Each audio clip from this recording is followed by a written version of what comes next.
How many niggas you know got the studio in the wheel? Then with another one. Swag up, nigga, swag up, nigga, swag up, nigga. Untamed gorillas.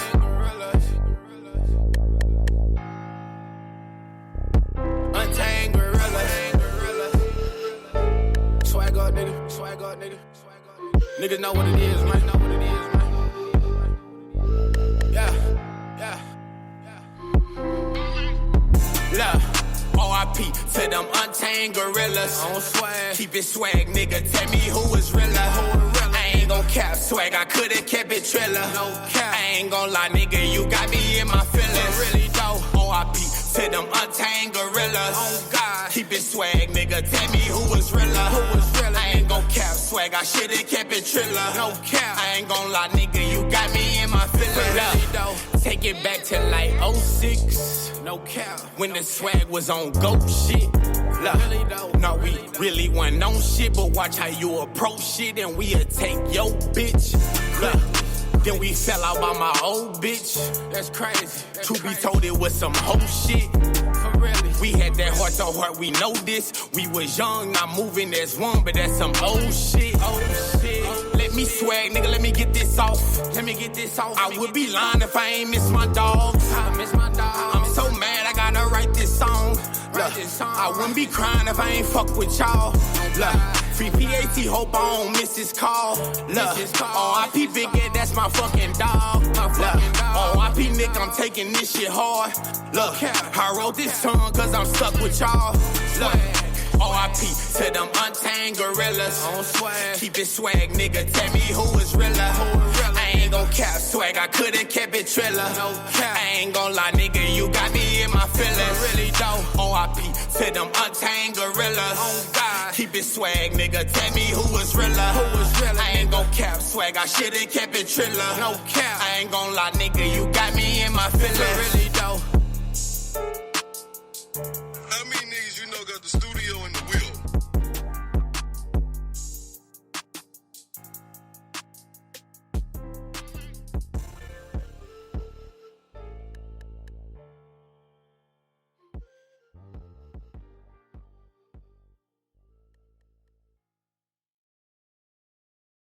System in Clayton. Drink be over there doing they shit. Bruh. We live. Oh. Welcome to the spillover. Y'all tripping. Welcome to the real talk spillover. After hours spillover. Shh. Did it play it? Yeah. Did it? The spillover. Oh, okay. All right, man. Y'all see, we already talking and shit. This is April Fool's special, you know, because we don't do it. So this is the April Fool's. So beginning of the show, we was just talking about a guy had stole a truck from a car lot, and he stole it. He got out of one car, walked in the other car, and drove off. And then somebody made a post on her and said, yeah, this car just stole gas from us. $69 of gas. So they were talking about where do they let you pump before you pay it. Obviously, they do in Clayton. In Clayton, that's where they get it popping. And I'm going to Clayton. Give me 50 on one. I'll pay you later. Yeah, I remember them days, man, back in the 90s, early 2000s, you can walk up, pump your stuff, and then go in and pay. I don't even think it was in 2000. I think that was in the 90s when they stopped doing that. Uh-huh. Really, I want to say it was at least early 2000s. Like now maybe you had some attendants that'll tell you, go ahead and pump. I know Mickey do that for us sometimes, you know. But yeah, man, I don't know. I know that's a bold ass white boy. All right, man. It's getting to the point though. You ain't gonna be able to steal nothing, man. He got y'all watching this movie. His whole plate number is on.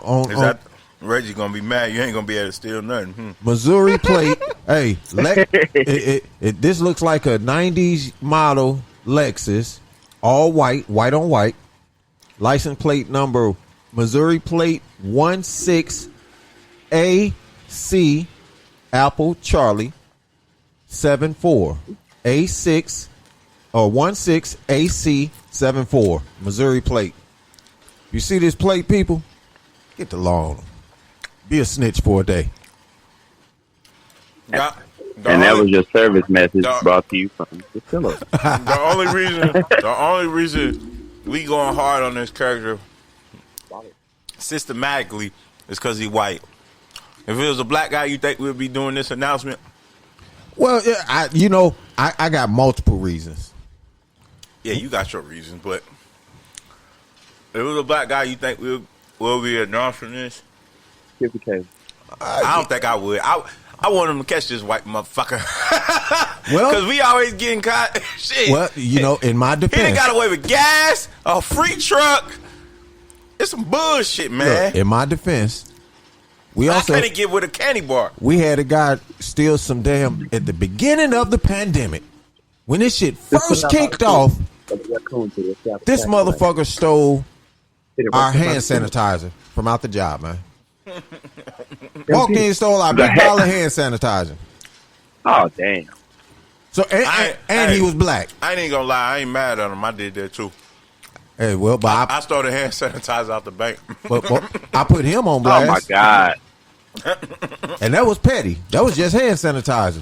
I was mad at the bank because they charged me a $5 fee in my bank, and I was trying to figure out why it's an adjunct charge, because I made a big purchase and it took me below a certain amount, and if my bank account is not above this certain amount, they charged me $5. I almost got one of them type of checking accounts before. It was some bullshit. I'm mad, so I stole their sanitizer. That's why I'm tripping. $5 worth. Do you see where the blue truck is at? Yeah, right in front of the garage. Now, the exit to get out is back there behind the white truck. Behind them, right? Yeah. The next exit is towards the end of the building. So he did a whole U-turn. No, he couldn't have turned around. He had to go straight because the car he pulled up in, somebody else was driving, pulled right next to him. So he had to drive the length of the building and then exit out, man. Wait, yeah, you know what I'm saying? Hi, y'all. I'm just going to take the truck for a spin. Hey, appreciate the test drive. That's crazy. All right, let's start this off like we always do with the S. Well, not really started off. We already started off. But with the S and S.P.I.L.L. we started off with the S, the B S. All right. Shit. Is this the right link? Yeah. No, it's not. Bruh, are you listening to... Did you go on the thing yet? Did you see our cover picture? You talking to me? Yeah. Go to the app and look at our cover picture and tell me what you think we finna talk about.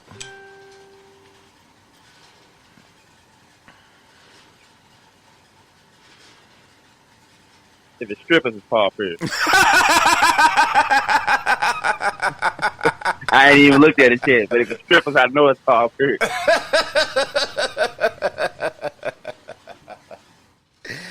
Oh my God. We gonna talk about that at the bottom of sports. Let's talk about the beginning. Let's talk about the good stuff first, okay? Go ahead. What you got? You got NCAA news? What? Come on with it. All right. First thing I want to get on is congratulations. Kevin Durant gave a non-apology about what he said to Michael Rappaport, and I'm proud of him for saying it. Man, he a buster. I don't even know what he said, but he a buster. I'm so happy an athlete finally said, I'm not apologizing to y'all, mother. Hey, bud, he said, I'm sorry y'all heard me say it. That's pretty much what he said. Oh, yeah, I seen that one. I saw that one. Yeah, that's pretty much what he said. I'm sorry y'all heard me say it. The only reason I watched it is because I wanted to know what he said, and being that, this is Durant and his demeanor, I'm like, okay, yeah, he finna come with it. And then he said that shit. I'm like, damn, okay. That's what's up. I was with him. I'm like, I told Drake, I said, about time. So tired of athletes feeling like they owe these damn fans something. Give them what they fine them, 50,000? Yeah, he said, I blow that all day anyway. Yeah, he blow his nose with that. Man, I was so happy that he gained a lot of respect for me for that. I'm like, thank you. Who, KD? I'm tired of cats apologizing. he didn't gain I thought he he did. didn't gain no respect from you. He just I was like, okay. At least he ain't no bitch about this shit. He like, okay, fuck you, man. Instead of just coming out and saying, "Look, I said what I said. That's it. That's all." Yeah. He kind of made the white people think like he was gonna kiss their ass.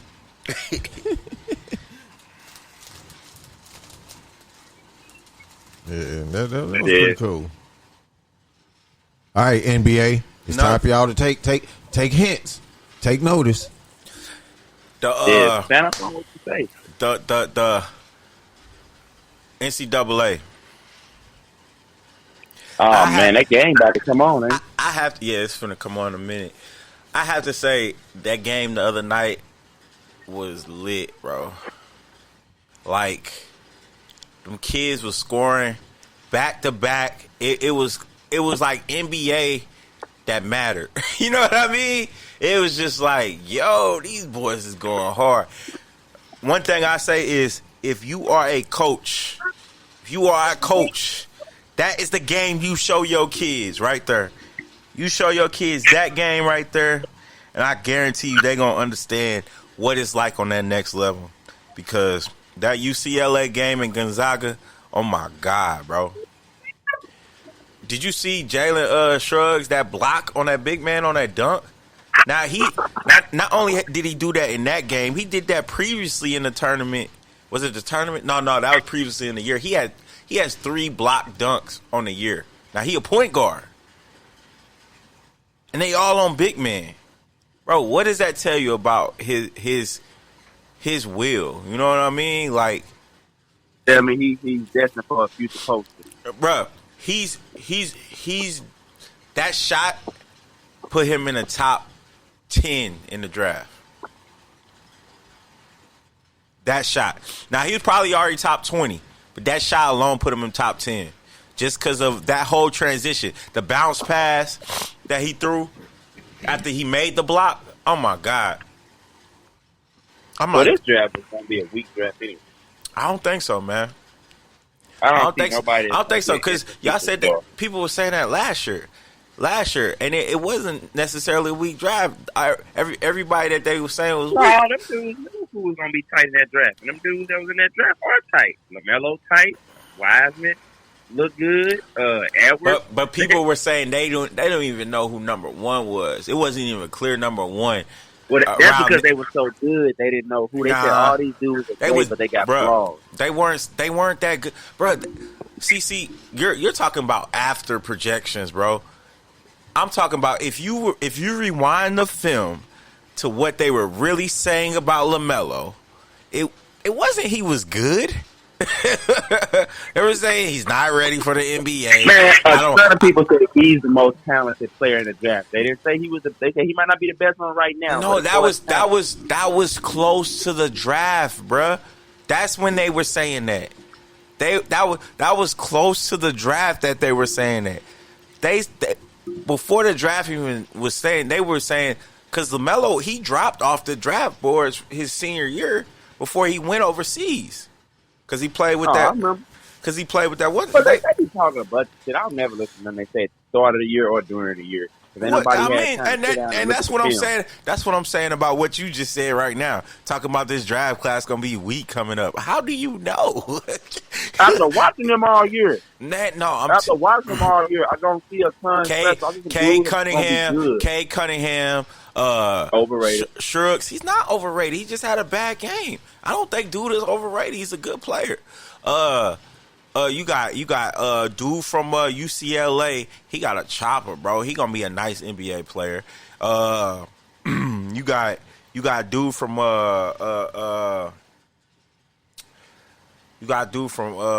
North Carolina. He coming out. That's what I'm saying. None of these dudes is lottery level type dudes. These franchises be waiting 5-10 years to get a lottery pick. A nice NBA player is not what they trying to get with no lottery selection. I guarantee you the first 5 picks in the draft are gonna be impact players on whatever team they go into. I'll make a bet on that. on their team, On or their are they team. gonna be player of? I would expect so, because 9 times out of 10, that team's gonna be horrible. But still, that if it's a bad draft, But that doesn't make you a superstar. no. See that lets me know that you speaking on something you really have no clue of. Because if it's a bad draft, bro, even if you're a top pick on a bad team, bro, you're a flop. Bennett was a flop. He was one of the Cavs' top 5 players on that team. Exactly, that's and what I'm was still saying. a flop. Just because that's what I'm saying, bro. He went to a bad team and he wasn't an impact player. I'm saying these top 5 players in this draft this year are all going to be, not all of them, but majority. No, I say the top 10. Majority of the top 10 in this year's draft is going to be an impact player on their team. On a team that's going to start winning, right? No, just because you can't call yourself an impact player. Yes, you can. If you, bro, if the team not no better, what are you impacting? Bro, you impact the record. Just because that's what I'm saying. The team got to be better. If the team sucks before you get listen there, to what I'm get saying. there. Listen to what I'm saying before you. If you're an impact player, if your team was your team ain't got to make the playoffs. Your team ain't got to. I'm not saying that. But yeah, you never let me finish my statement before you just intervene me. It's just like your team has to have. If you could be an impact player and your team does not have to be good. Your team just got to be better than the year before you were there. That's being an impact player. You just better than what it was before. You can still have a losing record, but did you improve them with 10 or 20 wins? And your point production is a reason for that? You an impact player. And now all they need to do is find pieces around you. I don't see none of these dudes. By the end of this year, I don't see, especially not the majority of the top 10, where at the end of the year, you're going to say, man, we just got to put pieces around that dude. No, they may end up being a decent piece around somebody else. That's what I mean. So impact player is not the superstar. What I'm saying is, like, you took what I said when I said pieces around him. Like, not necessarily building around this rookie, but pieces around him. Like, that team already probably has a superstar, and now, okay, we got him and him, now other pieces, bro. I'm not, you being too literal with what I'm saying. I'll call him overrated. When you picking in the lottery, you're looking to get a dude that you can build around. Not somebody. It's rare that a team that already has a superstar gets a lottery pick where you like, okay, we're going to pair him up with somebody. That's not true, Most times when you in the lottery, you trying to get somebody you can build your franchise So around. let's say, okay, so the Suns get a lottery pick. So they're trying to find a player they can build around and go to other ways besides Booker? That's what I'm saying. It's where you gonna find that. The Suns, they had a lottery pick in a long little minute. That's what I'm saying. But you're not. Booker gonna make them just good enough where they can't get in the lottery. Just because you have a lottery pick, bro, don't mean you're trying to pick the person that's gonna change your franchise. You might have that person already, and you just need somebody to up that person. Like for instance, the Warriors. The Warriors, they didn't need another superstar. They had Steph and Clay. They just needed a big. That was rare. That's a very, very rare situation. That's a hard example to use. There's not going to be a time where you got both your two best players out. It's not your that rare. Third best player is hurt. It's not that rare. The Lakers got Magic. The Celtics got Bird. Like, it's not that rare to have superstars. Well, the Celtics sucked before Bird.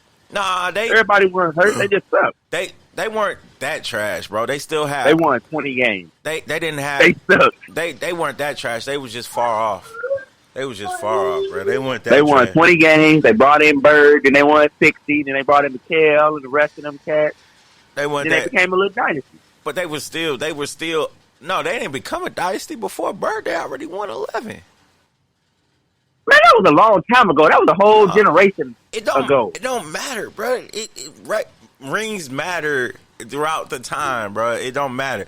If you got a culture, you got a culture, man. You can't deny a team their history. You can't do that. You can't say, it's 2020 now. Every ring or whatever happened after 2000 don't matter. Because that's what these little kids gonna do, and then you gonna be like, wait, man, that was just 2000. Why that don't matter? I look at that Celtics team. I look at that modern era versus Okay. pre-modern era. No, all right. So now, was two professional leagues what are you back going then. to say? What are you going to? It's hella And professional the best leagues players now. weren't even in Bruh, the NBA. That's what I'm saying. The best players weren't even in the NBA when the Celtics won them 11 rings. It was 18. It's hella professional leagues now. No, I'm talking about with all the best players. Them teams, those dudes can't come here and say, okay, we have. But see, that argument is so bland because it's players now that tell you, bro, the best players ain't in the league. They just can't get that shot. They'll tell you that. It's some of the best players that's playing overseas and semi-pros. They don't want to be tied up and cut and dry. They don't want to be held to the same stimulations as Kevin Durant and everybody. They don't want to be that with the light on them. They just want to hoop, get their little side money, and live their life. When do you see these players to say they're the best? When are they being seen? When are they playing? I mean, are they in the Olympics? No. When are they showcasing their talent? See, you're worried about what you see. What I go off of is what the players say and what the players see. If an NBA player tells me, yo, what's a good player that never made it? Boy from Chicago that got killed. What's his name? Fuck. I don't know, but he a legend though. You know what I mean? Benji. He went to your cousin went to school with him. Yeah, Benji. Yeah, you know exactly what I'm talking about. I hoop with ballers. So he got killed. He got killed his senior year. He got killed his senior year. Hey, just for the he was cold, man. And you got players like Derrick Rose. You got players like Kevin Durant. Players out of New York that Kevin Garnett, his senior year, came all the way to play in Chicago just to play with him. Like, just to play with an AAU team with him. Who's the playground legend, man? Who? You know what I'm talking about, man. Who? Out of New York. You talking about Pee Wee Kirkland? Is that's his name? I mean, he one of them. Pee Wee Kirkland or Earl Man the GOAT. Earl Man the GOAT. No, not him. Yeah, Pee Wee Kirkland. Yeah, all them cats. Pee Wee Kirkland will tell you, bro, NBA teams offer me millions of dollars. I turn that shit down. I don't want to play for the NBA. I get my money out the streets and then play a little street ball. And they all of them knew I was a coach. James Worthy said, man, Pee Wee Kirkland can get me buckets anytime, any day. Like, them cats was really legit. But they didn't make it to the NBA because they didn't want to do that. So you can't always say the best players are in the NBA because that's not necessarily true. That's not true. So back then, yeah, okay, the best you could say the best players weren't in the NBA, but that shit still matter, bro. You not gonna take away Bill Russell's rings just because it won another team. I'm not saying take them away, but if I know that what you were playing against all year long, you don't know. Beating up on the same. You don't know. There was no free agency. I'm not. What does free agency have to do with the level of competition, bro? Because if you got all the best players on your team for whatever the reason is, a lot of stories of how they put them teams together. Whatever the reason is, if you have all the best players and they cannot leave, this is not today. They cannot leave unless the team wants to leave. Because this ain't today where superstars can bitch and moan and say, "I control my future." The teams ran things back then. You left when they was ready for you to leave, or you didn't play. But that's how it worked back then. But what does that have to do with validating a ring, bro? Just because nobody can leave don't mean that don't mean nobody going, bro. How are you saying the team is loaded just because they have the record of winning, bro? Because everybody damn near on that team was Hall of Famers because they won. What was it, nine straight rings? Just think about this. Think about this, Reggie. Please just have an open mind about some things, bro. Think about this. How do you become a Hall of Famer? You have to be a great player. You don't have to be a great player. At some point, you got to be a great player. No. It's cats in the Hall of Fame with decent numbers and stuff, but longevity of them being the first to do stuff, them being a vital part of this team, them being like Hall of Famer. But the point I'm trying to make is the Hall of Fame is decided based upon the end of your career. It's not decided based upon right now while you're playing. It's not. So when you say they had a whole bunch of Hall of Famers, that's because at the end of their career, they was deemed Hall of Famers. Man, there's dudes right now that's still playing. That's going to be playing the next 4 or 5 years. I can name you 10 right now that's going to the Hall of Fame. I ain't got to say the easy one, like LeBron. But I can name 10 more. That's what I'm saying. It's guys like George Gervin, Oscar Robertson. I tell you, man. Matter of fact, they got an interview with Oscar Robertson. He was pissed off that some of the Celtics players made the Hall of Fame before him. Like, it's players that we can get into the ballot. It's players that are superstars that are pissed off that certain players from that Celtics team made the Hall of Fame. Like, just because they got 11 rings is one of the reasons that they made. No, not Bill Russell's the one with 11, but some of them got 10, 8. You know what I mean? Just because of that, they're in the Hall of Fame because they was part of that team. So you throwing out their Hall of Famers, bro, that holds no weight. That holds no weight because they just had a legendary run. That makes them Hall of Famers. Like, just because you say they're Hall of Famers don't mean they was the coldest thing walking on the court. That's not what I'm finna say. I'm not finna, because like I just said, it's superstars is pissed off at that team, and some of them players, they praise Bill Russell because he was all defense. He did that shit. But a lot of people say he made a lot of them good because he was giving them that. Like that, just because you say they was Hall of Famers don't mean that was the best team walking. They were probably the better than their competition. I give you that. They was better than their competition. That don't mean like they're all that's what I'm saying. All they had a ballot team. Hall of Famers. They had a team top to bottom. Throw Hall of Fame out. They had a team top to bottom that was better than the other 7 teams that they had to go against for a long time because none of those players can move anywhere. They were stuck on that team. If you wanted to play in that league, you were on that team. No. Stop saying because they couldn't move anywhere. That's because they couldn't beat them. I'm saying them players couldn't leave and go other places. They were stuck. When they had their contract, you went to the end of your contract and that was it. But most of them, if you threw a little money at them, they had them sign a super long-term contract. When that contract was over, they was done. Reggie, you're mixing playing with contracts. How does that intertwine with competition and how you perform on a court? Because if you got all the best players, and you're going to have all the best players. You keep saying they're all the best players. How are they all the best players? How do you know that? Okay, when you have the most loaded team, I'll stop saying it. When you have the most loaded team, y'all are kicking everybody's ass every single year. But it ain't like today when people can say, hey, I'm going to offer such and such, blah, blah, blah, see if I can get them off their team. Such and such, hey, why don't you ask for a trade? That shit didn't work back then. The Celtics acquired players from the ABA all day. That's the only way you was going to attempt to get better, but a lot of times that didn't really work. They got a couple of dudes from the ABA. I don't get how that I don't okay, if everybody has the same opportunities to get better, why are you blaming them for winning?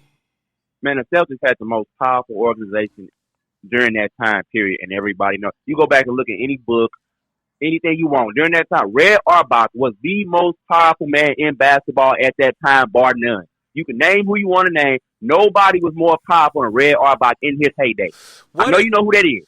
Nobody was close to him. He was the GM, the coach, and the head of basketball operations. What does power have to do with the other teams? If he knew how to run a team, how does that make... I don't like. He had the most resources. People are gonna go to where the resources are. Yeah, you can have. It's like now when small market teams complain, you the type of person that tell a small market team, "Hey man, you a team? Figure it out." Knowing damn well where you located at, how much you can pay, and all them other things play a huge part in it. You acting like, oh, wait, they got an opportunity. They're a team, ain't they? You know it don't work like that. It does work like so. All right, so No, that's how it's supposed to work. If you're a small market team, so Mm-hmm. this was the point I was gonna make. Okay, so when they expand the NBA, you're gonna say the Warriors and shit don't count because it wasn't that many teams. No. It's a ton of teams right now. It's 30 teams. We're talking about 8 versus 30. If they add a couple more teams, no, I'm not going to say, okay, that's modern era versus. We're talking about, dude, it's literally. When they add more teams, is it a new era then? No, them a couple of teams. It's not 4 times as many teams. We're talking about 4 times as many teams, not 1 or 2. How does that? I think it's just more. I think it's more competitive. I think it's more competitive seeing the same team over and over than seeing different. Not teams.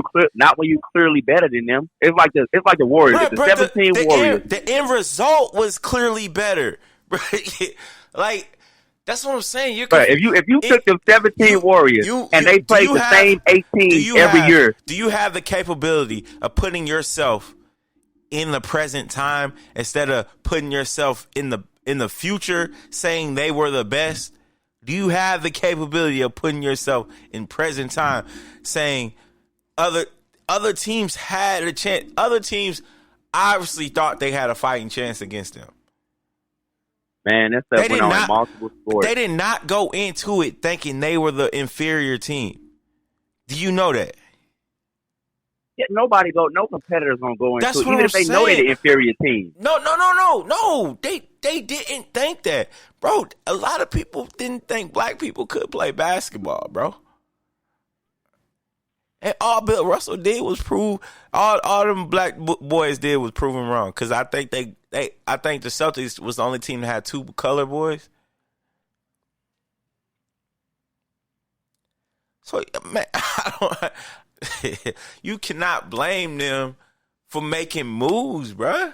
Like I don't get how that's the Celtics' fault. They did to basketball during that time the same thing that the Yankees did to baseball when they went on their run. They had the most power, the most resources. They got all the best players, and they whooped everybody ass. That's not their fault. It's not their fault. No, it's not. Hey, if you got the resources, you got the power. And it is what it is. But I'm not going to belittle the league because somebody had power at the time. I'm not going to say, "Oh, the league sucked at that time" because they made good moves to be better. I didn't say that. I said that you got to look at it. No, I said it was a different league back then. I said I look at it pre-modern day, post-modern day. The modern NBA where the league was fully integrated, I look at that as a different NBA than the pretty much all-white league with a couple black players in it and 8 teams. Yes, I do look at it differently. It's just like with anything. Even if you want to go religious Christ, you got before Christ, you got after Christ. There's a separation in everything. Just like baseball. Before integration, after integration. Them 2 separate time periods.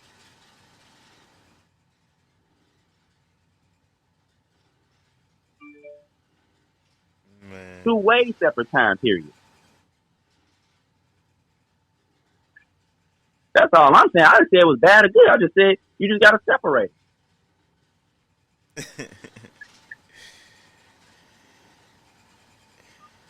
Man, you crazy, Reggie. I just like Get a man when people look crazy, at people scoring points and you got the pre-3-point line and the post-3-point line, and you're like, hey, man, they was all out there shooting. They was all football. One clearly had an advantage to score more points faster. Because they had a shot that would allow them to score an additional point. Everything is separated by time periods. I mean, everything is not always the same.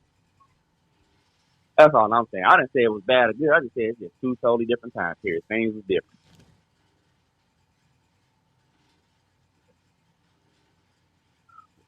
bruh. Same thing with football. All these sports had it. And there's a reason why when these certain things I'm talking about change, all that dominance change. Once they start changing up the shift of power, everything changed.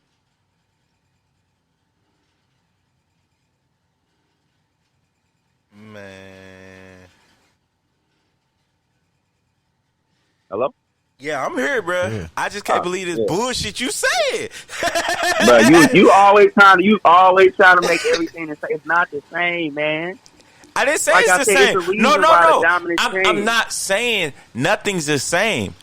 I'm not gonna shit on other people's. I didn't sit on it. I just said I look at them in two separate time periods. I look at what he did in that time period where the circumstances was very different, and I look at what players do today when their circumstances are very different. It's a different game. Different game, different league. It's totally all right, different. It's nothing in to your say. in your eyes, all right. Let's say we looked at it like how you're saying. If we looked at it like how you're saying, the Hall of Fame, everybody that made the Hall of Fame from the 60s down, no, the 50s down, is unjustified. It's not validated.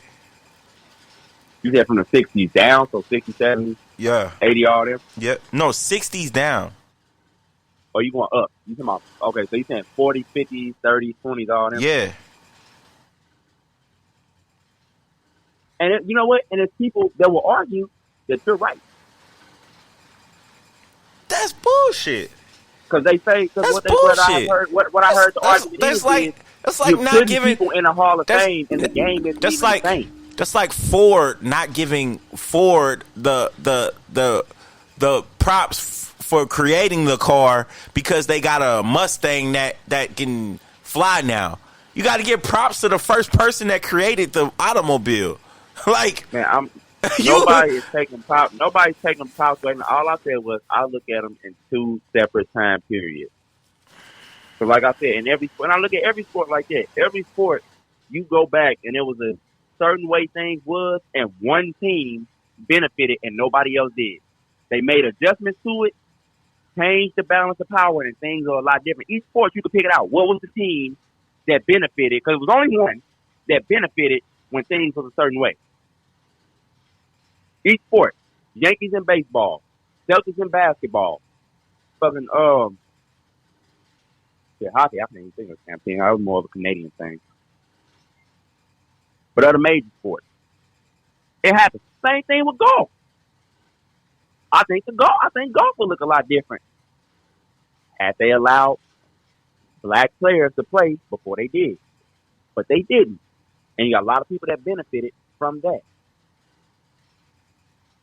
But when things change, look how quickly somebody caught up to all their asses. All them so-called greats.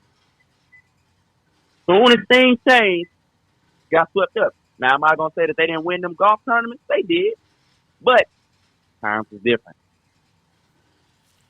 Time was a lot different. And there's nothing wrong with acknowledging it was a different time. You can't take it away. What you can say is, hey, what y'all was doing is not what these people are doing. And that's just the truth. There was a lot of BS going on. Since you brought up the Lakers, the James Worthy, it was BS going on. Even Magic was in the league. There's no way in hell they should have been picking James Worthy after winning the damn title. But I guess everybody got that opportunity, huh? mm-hmm. To get the number one overall pick after winning the title. Come on, man, we be acting like that sports is just this clean thing, bro. It's a lot of Wait. First of all, I never said it was clean cut. It's big money win. Yes, big money win. That's what Boston was. That's what New York was. But big money. Big money win. But that's not big money fault. Like, that's just not. I'm not gonna blame somebody for having bread. Like, that's crazy to me. Hey, I'm not saying they fault, but just like we tell women, when you want to go out here and sleep with everybody, that's fine. Sleep with who you want to sleep with, but don't get mad when I call you a hoe. Same thing. Yeah, big money wins. But guess what? When I say you won because you got big money, don't get mad. Just nod your head and say, "Yep, I sure did," because that's what happened.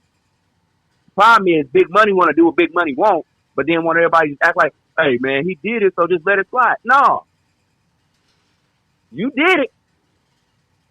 But hey, you gotta call a hoe, Street. Everybody can't keep escaping their label. They walk like a duck and they quack like a duck. Damn duck. You fixing games and fixing draft picks and all that. Yeah, you got big money. But when we have these conversations, no, I'm not gonna let it slide. Hey man, it's not my fault. Oh, it is your fault. Did you do it? Well, yeah, I did it, but all right then. You did it. All right, let's get on this real quick. Y'all know Roy Williams retired. Which Roy Williams? Roy Williams, North Carolina. Oh, the coach. Yeah, Yeah, okay. he retired, and the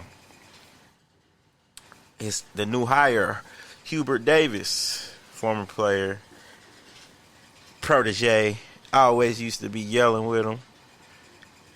They hired him, black coach. That's gonna be good. So I wonder if the recruitment process is gonna change now that he stepped out.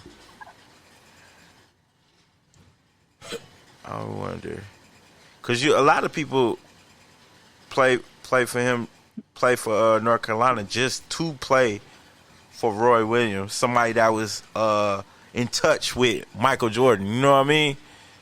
Mm-hmm. And that be a lot of what attracts his recruits.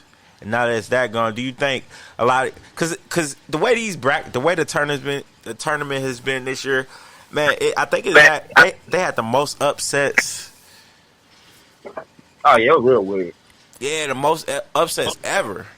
And You see teams that ain't been there in 40 years doing something. but do you know why? Do you know why that is? I have a theory. Why the teams are getting upset? Yeah, I have a theory. All right, go ahead. One and dones. One and You dones. think the one and done fault as in something bad, or one and done fault? It's never the kid's fault. A kid should be able to do what the fuck he want to do. No. I'm not saying like that. I'm saying you think it's because they not learning the system. No. Not because they not learning the system. They come in and then they leaving.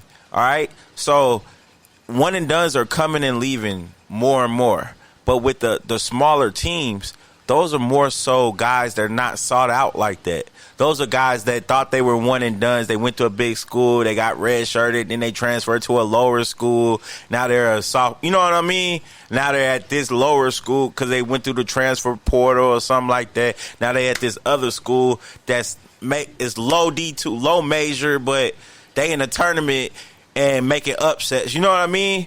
It be them guys that be there 2 or 3 years, them veterans that's making these low majors look good. But the blue bloods are getting these high recruits, but some of them is showing out to be not college ready. You know what I mean? Not ready for that big dance because the veteran guys are upsetting them. You know what I mean? Like Kentucky. Kentucky was supposed to be good this year because they had all these high recruit freshmen and stuff. Brandon Boston. Man, they always got them. Brandon Boston, what did he do this year? Nothing for real. You know what I'm saying? Cam Fletcher, he was finna transfer twice. He came back, he left, came back. They said he was staying. Then I heard he's probably leaving them again. You know what I mean? The other guy, it was another guy from Kentucky that transferred to matter of fact, the dude from Davidson just transferred to Kentucky. And he was supposed to be a senior at Davidson. He was the reason they were upsetting people in the bracket for the last 2 years. So now he's transferred to Kentucky. So Davidson might take a drop because they might not get no high recruits. You know what I mean? Mm-hmm. So that's my theory. Like one and dones are getting beat out by veteran college players. Like, because they know, these one and dones know, like, their body potential and their clout is going to get them to the NBA. So they know, like, especially like a guy like I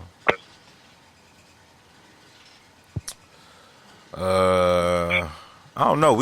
There was no sure one and dones that came into the college this year because the COVID made everybody like nervous about kids. You know what I mean? Like, I don't know. You're going to have to see them play a little bit.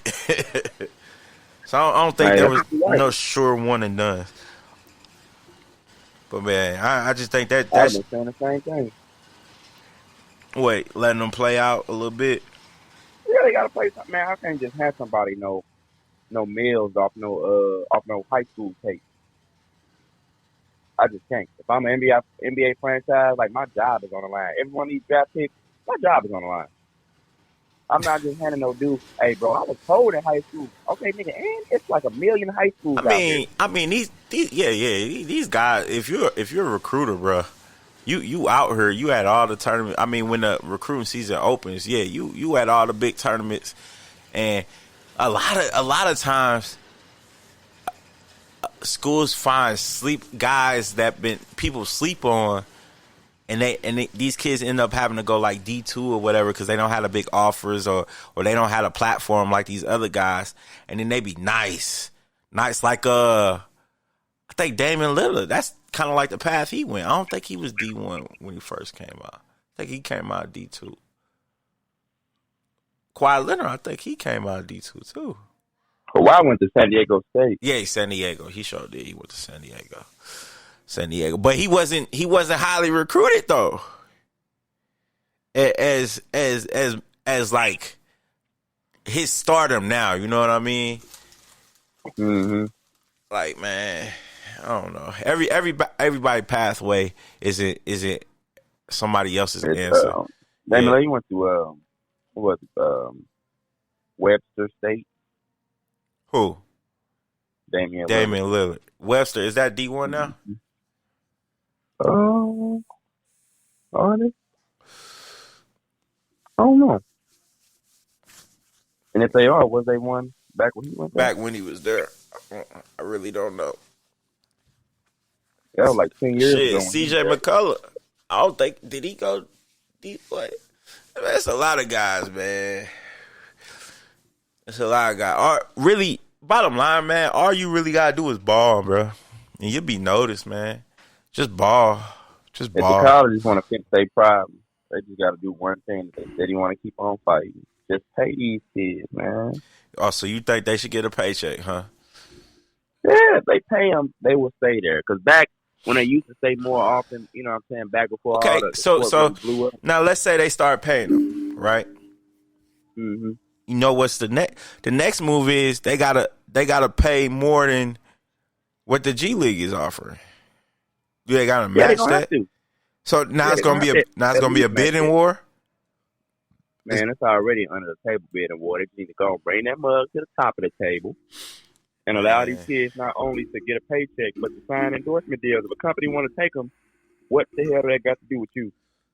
Now, all I would say is it can't conflict with the NCAA. You know what I'm saying? Like, they situation. Like, how Jordan, you remember when they was doing the Olympics and he had to cover up his, what was it, Adidas on his shit because he was with Nike. Now, there's some stuff like that. Okay. Yeah, you know, that's going to be an issue. You can't be covering up the whole league brand and you ain't no true professional. But as far as like them, if they want to sign autographs and stuff like, man, let them kids, you know what I'm saying, this shit. That might be the only time somebody even want their damn autograph. Let them get what they can get. Wait a minute, Pay them 'cause they making money. they allowed, you're allowed to sign autographs. You're just not allowed to get paid for it. That's what I'm saying. Let them sign and pay. You know, if people want to pay them for it, let them get their money off of it. What they mean, like, so what a company would do is, like, say if I'm a local Joe, like I'm Broadway's Pizza. I'm Broadway's Pizza. I got who's a good player this year? I got Sharif Cooper.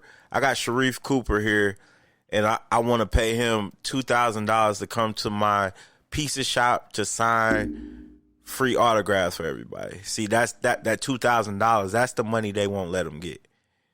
Yeah, that's what I'm saying. They should be allowed to get that. If they can market themselves, go ahead. What you're gonna do is you're gonna let the little G League thing blow up.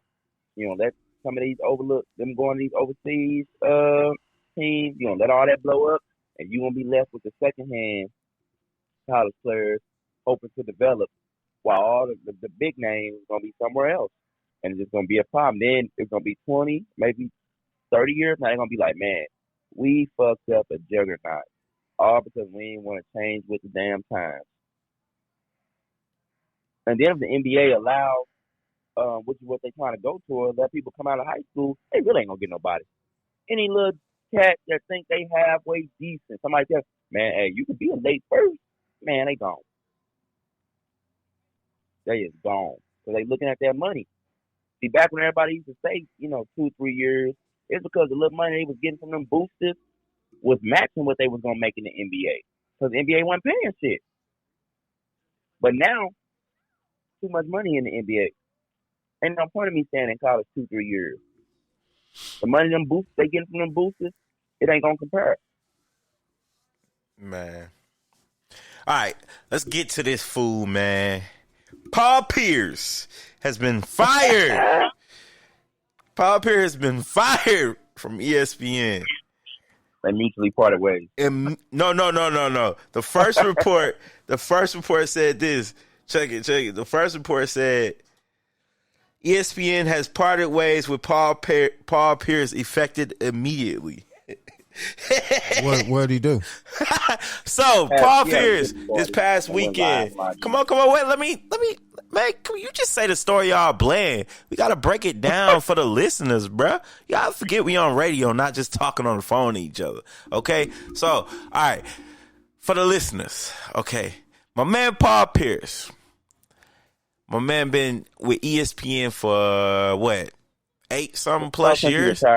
8+ years, right? And he's been doing commentary on the games. He's been going through battles with social media. People saying you really not the truth and you really don't deserve to be in the Hall of Fame. I mean, it's been commentating, but it's been a stressful time commentating because over the years, his word has been losing validation and over after every take he gave. Because he was giving out, so-and-so's finna win this. And then they was losing. And it just was getting funny because he was getting in battles and stuff. And it was just getting frustrated. You know what I mean? You know how a job, it's just rough, right? Yeah. So what do on a weekend after your job, bro? You might roll you up a bleezy, right? You gonna roll you up a fat blunt. You know what I'm saying? You finna smoke. You finna chill. I'm gonna flip the script. You gonna chill. All right. So Paul Pierce said, man, you know what? My life is hell. This weekend, I'm gonna say, fuck it. I'm gonna throw a strip party. So my man threw a strip party. Had the blunts rolled up, everything. He fell one way. He said, not only am I chill, I'm like, fuck my career. I'm going to go live, not live. I'm a videotape it and post it on my story because nobody watched my story, even though I got 1 million followers. Nobody watches my story that's important. I ain't going to get in trouble. So my man, over the weekend, as you can tell out of the story, Paul Pierce had a strip party. It had blunts, liquor, everything. And at the strip party, he decided, not only am I going to have the party, I'm going to let people know I'm having it. So he takes his phone, he goes, he posts, he has some videos, he goes live, he live streams it on Instagram, him smoking a blunt. Then he has one with him in his robe, a bitch behind him. I'm sorry, a female behind him, stripping, shaking her ass. And he's just kicking it, having a good time. Can I say she this, was man? massaging his neck. In today's time, Oh, yeah, where she's doing all that. over 75% of the United States sells legal marijuana, right? Oh, he was in California. Hold on, check me out. Where it was legal. Now, how many of these so-called, I'm throwing air quotes, professionals partake in this marijuana era? They all do. They all smoke. Everybody smoking. Everybody smoking. Oh, I got to hear how you say about this because I got something to say. Everybody smoking. So why are they on Paul Pierce? Because he put it out there that he was kicking it. Exactly. He put it out there that he's human. Exactly. Man, I say fuck the league. It wasn't the league. It was ESPN. ESPN, the league, whoever. Fuck them. I would agree with you, but Reggie, you got anything to say about this? No, go ahead. Okay, I would agree with you, but coming from the two guys that told me Kaepernick need to follow what the league says and not kneel. I didn't say that. I think Reggie said that. Yeah, Reggie, did you say that he need to do what he's supposed to do? Fall in line, He not supposed to be out there protesting or nothing like that. No, I said do what he want to do. I said, but the league got the right to do what they want to do. Oh, okay. As a business, yeah. Exactly.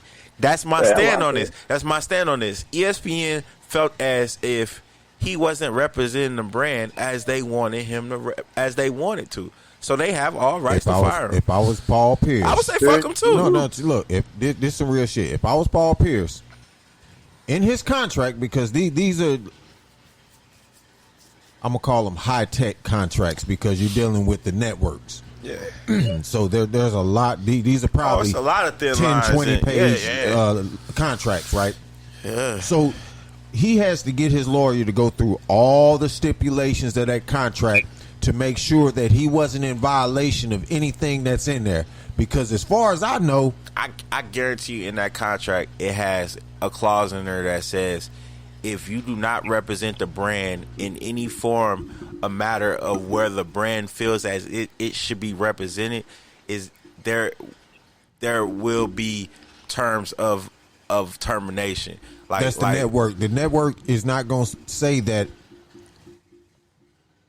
you're, even during the time of your home living, damn it, you know what I'm trying to say. That you're representing this brand. Yeah, but during your off time, in your leisure, you're representing this brand. That's the thing about it. I guarantee you, it's multiple people on ESPN that smoke, and they're laughing about this right now because Paul Pierce. All Paul Pierce had to do was not be visible about what he's doing in his own home and leisure.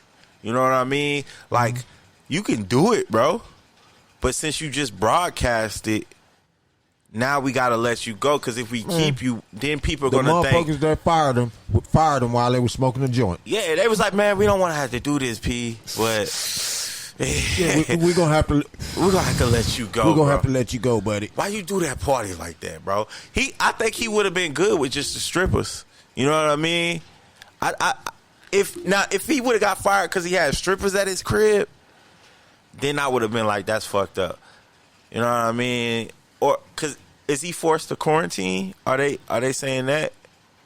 It could be due to COVID, but I think it's beyond that. Man, because my nigga Paul was trying to get back on some yak and back. Look, all major outlets, whether it's the sports, it's the television network, no matter what it is, man. When you have fun and you put it in public that you're having fun like a normal person, it doesn't go good with that brand, man. They expect you to be a part of that brand 24/7, man, and that shit ain't right. Yeah, I'd say Paul Pierce need to sue the network, man. I would too, cause like, you gotta think about it, bruh. My dude paid. You know what I mean? Yeah, he got money. Yeah. So like, I don't think he's at home crying about the situation. Did he retire from the Celtics, or was he traded then retired? He wasn't. Was he traded? Yeah, he was traded to what team he retired on? Did he retire from the team he was traded from? No, he didn't retire on the team he traded for. Right. But he's still a pivotal player. Well, I was trying to see if he was getting Boston money, or if he was just getting league money. Oh, he getting money from all that. Paul Pierce still got. He still had. Yeah, well, you know, Paul Pierce. He got his vested veteran check. He got the Hall of Fame money. Yeah, he got all that shit. He was making, I think, $15 million from ESPN. Yeah, he definitely good, but I don't. The way he did that live and shit, I don't think he want to be on TV no more. I think he trying to be. He's trying to He be. probably trying to do a podcast. That's what I'm saying. So you got like people like Barnes and Steve Jackson. They got all in the smoke. They don't smoke on there. They want. They don't smoke on there no more. But they make it clear that they got high before the show. They used to, you know what I'm saying, smoke at the time they doing the show and shit like that. Mm-hmm. But then advertisers was like, we wanna support y'all, but like we can't have that part of our brand. So they cut back on smoking live. It's funny how I hate this fucking. I hate this country. That's man. how it is, bro. They jump down motherfuckers' neck for doing it, but then turn around and got their hands or money tied into the. Yeah, it's just like the prison system. Nobody wants to admit they're part of it, but Michael Jordan invested in it. You know what I mean? So it's people that are investing in bullshit like COVID. People invested in bullshit, but they really don't want people to know that they invested in. They don't want people to know that they're benefiting off of people's misery. You know what I mean? Man, you just solidified what we was talking about off air, man. I hate people, man. I really do, man. I can't stand motherfuckers, man. I think motherfuckers. I think if Paul. I'm gonna be honest. I'm finna be honest right now. I was never, ever a fan of the truth. We know.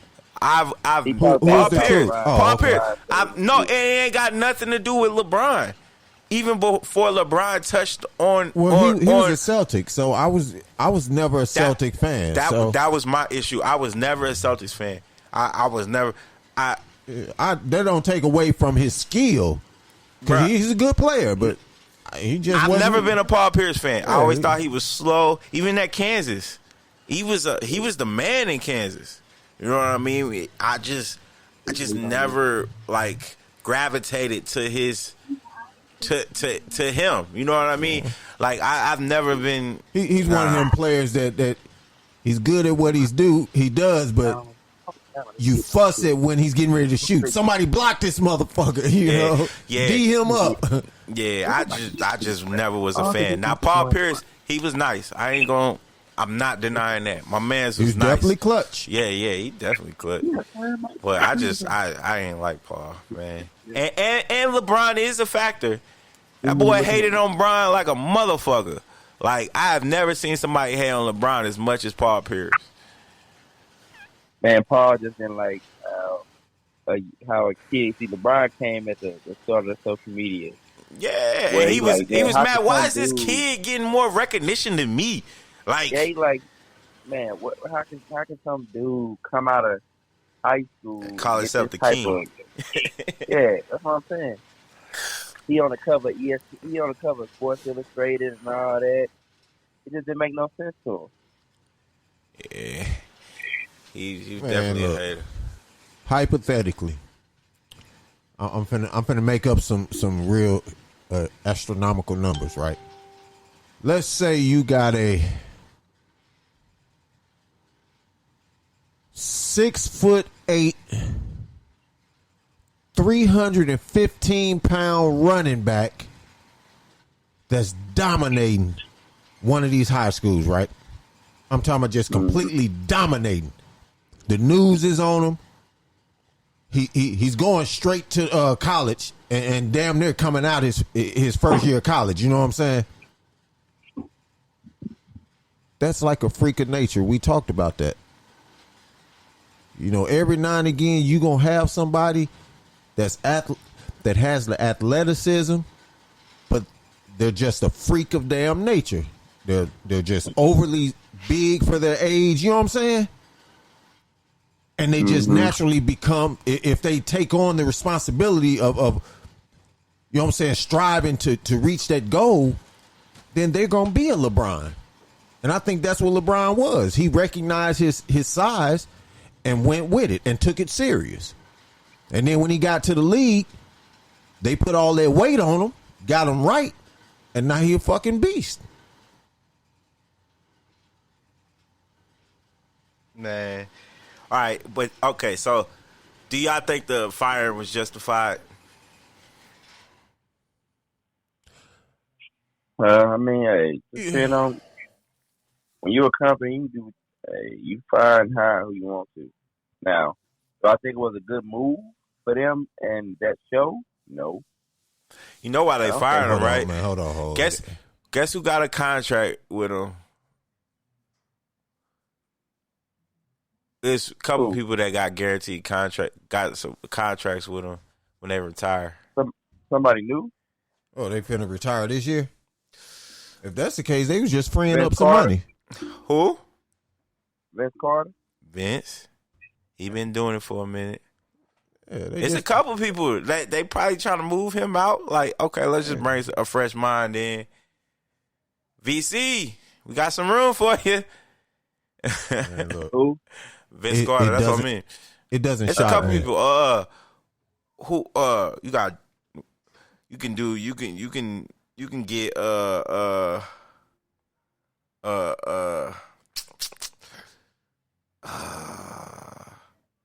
I don't know. They fired a lot of people, bro. When this COVID shit, a lot of people didn't get the extension like they thought they was gonna get. Well, ESPN been going kind of down since before COVID, though. They lost a lot of networks. Yeah, they lost. That's because they trying to get a lot of political. stations.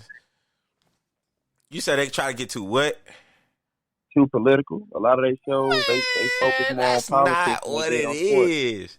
I think we talked about this a long time ago. Yeah, we did, and I had to bring up them numbers of how badly all the ratings went down on all them And I shows told you that why tried to they get went super down. political. It wasn't because of the political. It wasn't because of that. It was because of the them spreading out themselves too thin, bro. It's like everybody's like, oh, I gotta watch ESPN College, ESPN this, ESPN that. They're like, man, fuck that. I'm gonna just watch ESPN. They show all of it. And then all them stations is running for no reason. Y'all paying all these people paychecks for no reason. Ain't nobody watching this shit. They basically just watching ESPN and ESPN2 to watch the long shit. Like, what's the point of having all these stations? FS1 got comparable shows with all them same shows, and they doing way better because they dig into politics a little bit, but they don't try to make the show FS1 is hella show. political, bruh. FS1 is known for politics. They get into it the most. Oh yeah. That's what's such a breath of fresh air about they sports shows. I watch all they sports shows. Wait. They Hold don't on. be on politics like that. FS1 don't? No, not on their sports shows. Yes, they they already do. got political shows for people that want to talk politics. Yes, they That's do. the problem with ESPN. Yes, they They had do. too many people that wanted to talk politics, but they own a sports show. That's why a lot of them that got fired, they went to political shows. They still working. They just own them same people that was getting fired. They now on political shows. You just thought everything was political because I already know how you be thinking about shit. No, man, because that's all they was talking about. Yeah, right. You didn't like Trump. You didn't like Trump. You had your issues with Oh, Colin Kaepernick. hey, Tiffany. We get it. Hey, Tiffany's We tuned get in. What's up, Tiff? We get it. Goddamn. She People said- came here. She said, hey, y'all. What's up, Tip? When I turn on a damn sports show, that's what I want to hear about. I don't want to hear about Trump. I don't give a fuck about Trump. I want to hear about Trump.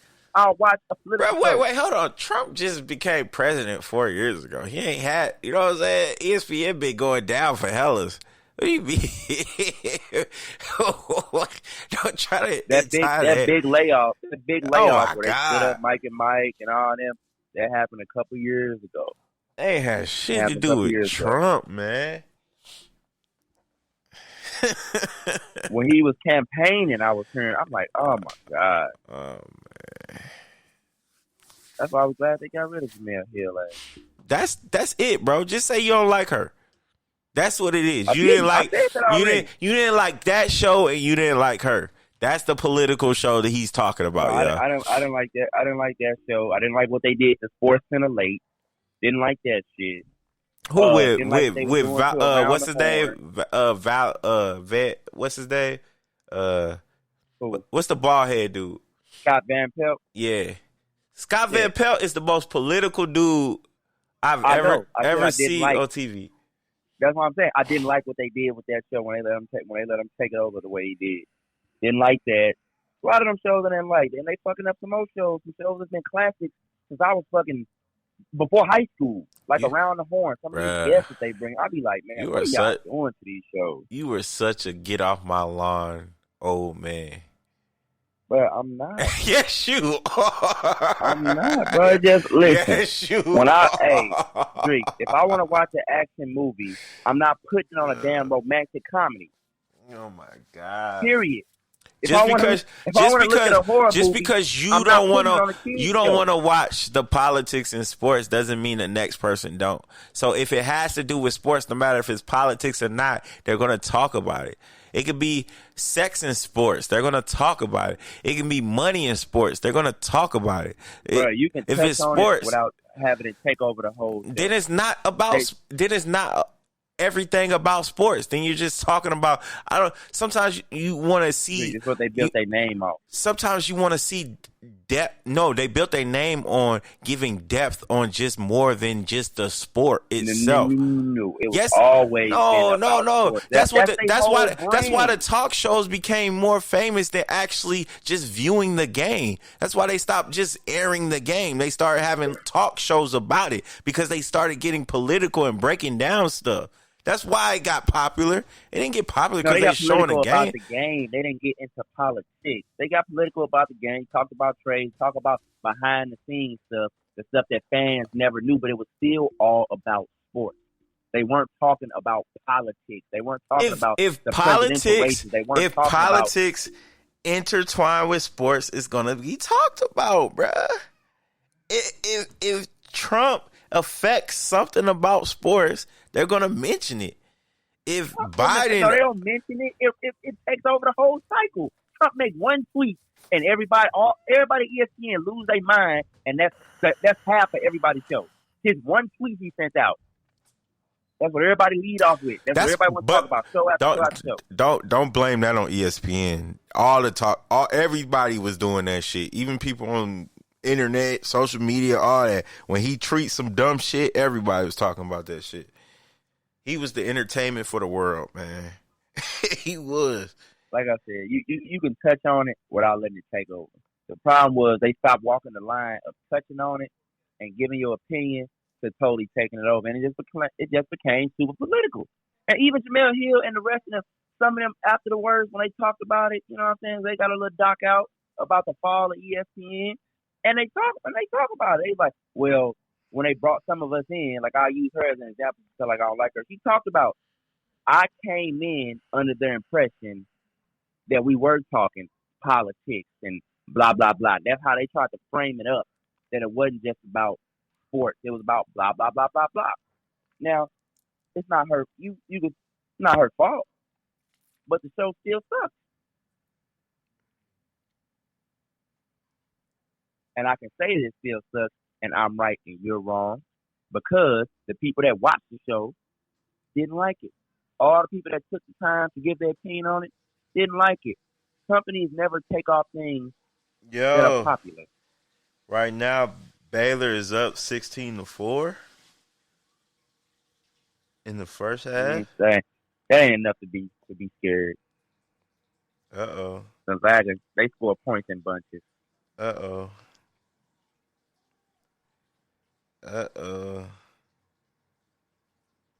23-8.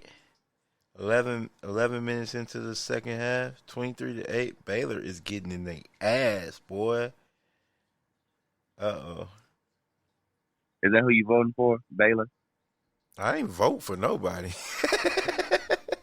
I'm just asking. I mean, I wasn't going for nobody, bro. I ain't got no dog in the fight. I just thought it was gonna be a good fight, and this don't look like it being a good fight. Look like a lot of time left. I don't know, bro. Baylor beat Houston in the first half, so the game was over first half. And they was playing a deep bench, and their guys was resting. Gonzaga had overtime, almost an overtime game, and they had to make a shot at the buzzer. That game was like pain on the body. You know what I mean? That wasn't no easy game. Baylor had an easy game, that game. So they came in this game relaxed. Gonzaga ain't got fresh legs like Baylor got fresh legs.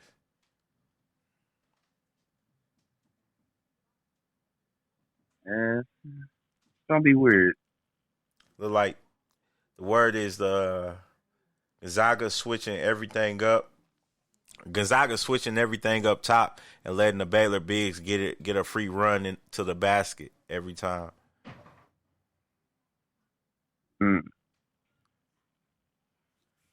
Well, they better start making some adjustments. Ooh. Ain't no People telling when the talking next bad. time They Gonzaga's gonna be in this situation. They say thought this was supposed to be two of the best teams. Baylor is next level right now. Gonzaga got a lot of turnovers. What? Defense wins championships. All right, so that's interesting. All right, this is gonna be the last sports thing we're gonna talk about. We're gonna kind of move on. I just thought about this. Okay, that's interesting. Okay, I was listening to some earlier about how Gonzaga plays basketball. Their scheme. Okay, so their scheme is. Tell me if y'all ever heard of this. All right, their scheme is let your offense play defense. You said whose game is that? Gonzaga's. Yeah, all they do is pass the ball and wait for the defense to fail based off the movement of the ball. What they mean by letting your offense play defense, they score quick. The quicker you let them shoot, the quicker you get the ball back to score. So they basically pack the inside. They want you to kind of shoot or go for fast buckets. They contest everything inside, but they want you to they play back and let you shoot like mid range and threes and shit, right? And try to pack inside. Yeah. To get off a quick bucket so they can go score quick. So they base their defense on how well they can get a bucket.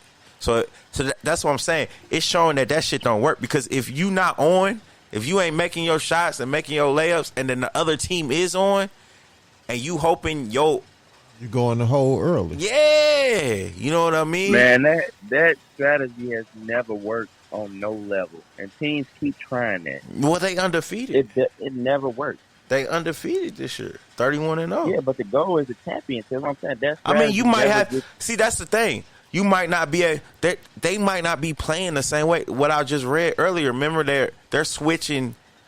They're switching up top. They're switching everything up top. So that means they playing harder on top.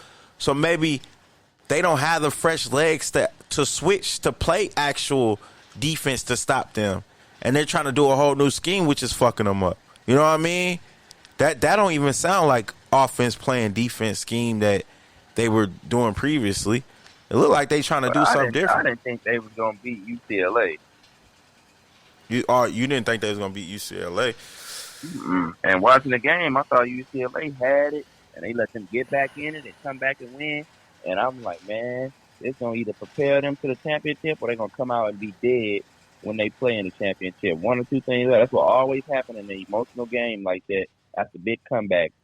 Either the team that come back, it propels them and they win a championship, or they fought so hard to come back to get to the championship, they ain't got nothing left when the championship rolls around. Well, it's 26-10 right now, down 16. Them That's not hella that bad. emotional ass games, I hate them, especially when it's right before the championship. That's what I'm saying. And this ain't no series either. It's hard to come back from them emotional games, man.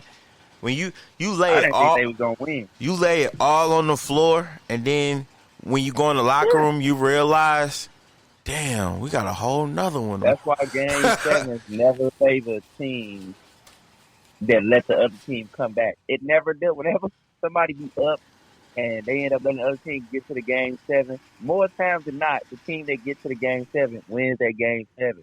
That emotional letdown of letting the team come all the way back, it just you just never get right after that. Oh, that's not necessarily true. Some teams will finish them off. Like, man, let's stop If playing. they gonna finish them off, most times they finish them off before that 7th game.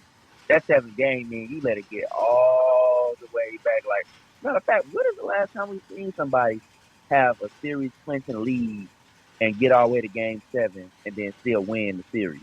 Most times, if a team got a clinching lead and they let a team come all the way back and get to that 7th game, that other team always end up winning. I can't even remember the last time. So you team let a basically team saying come all the way back. if you win the game 6, you're gonna win game 7.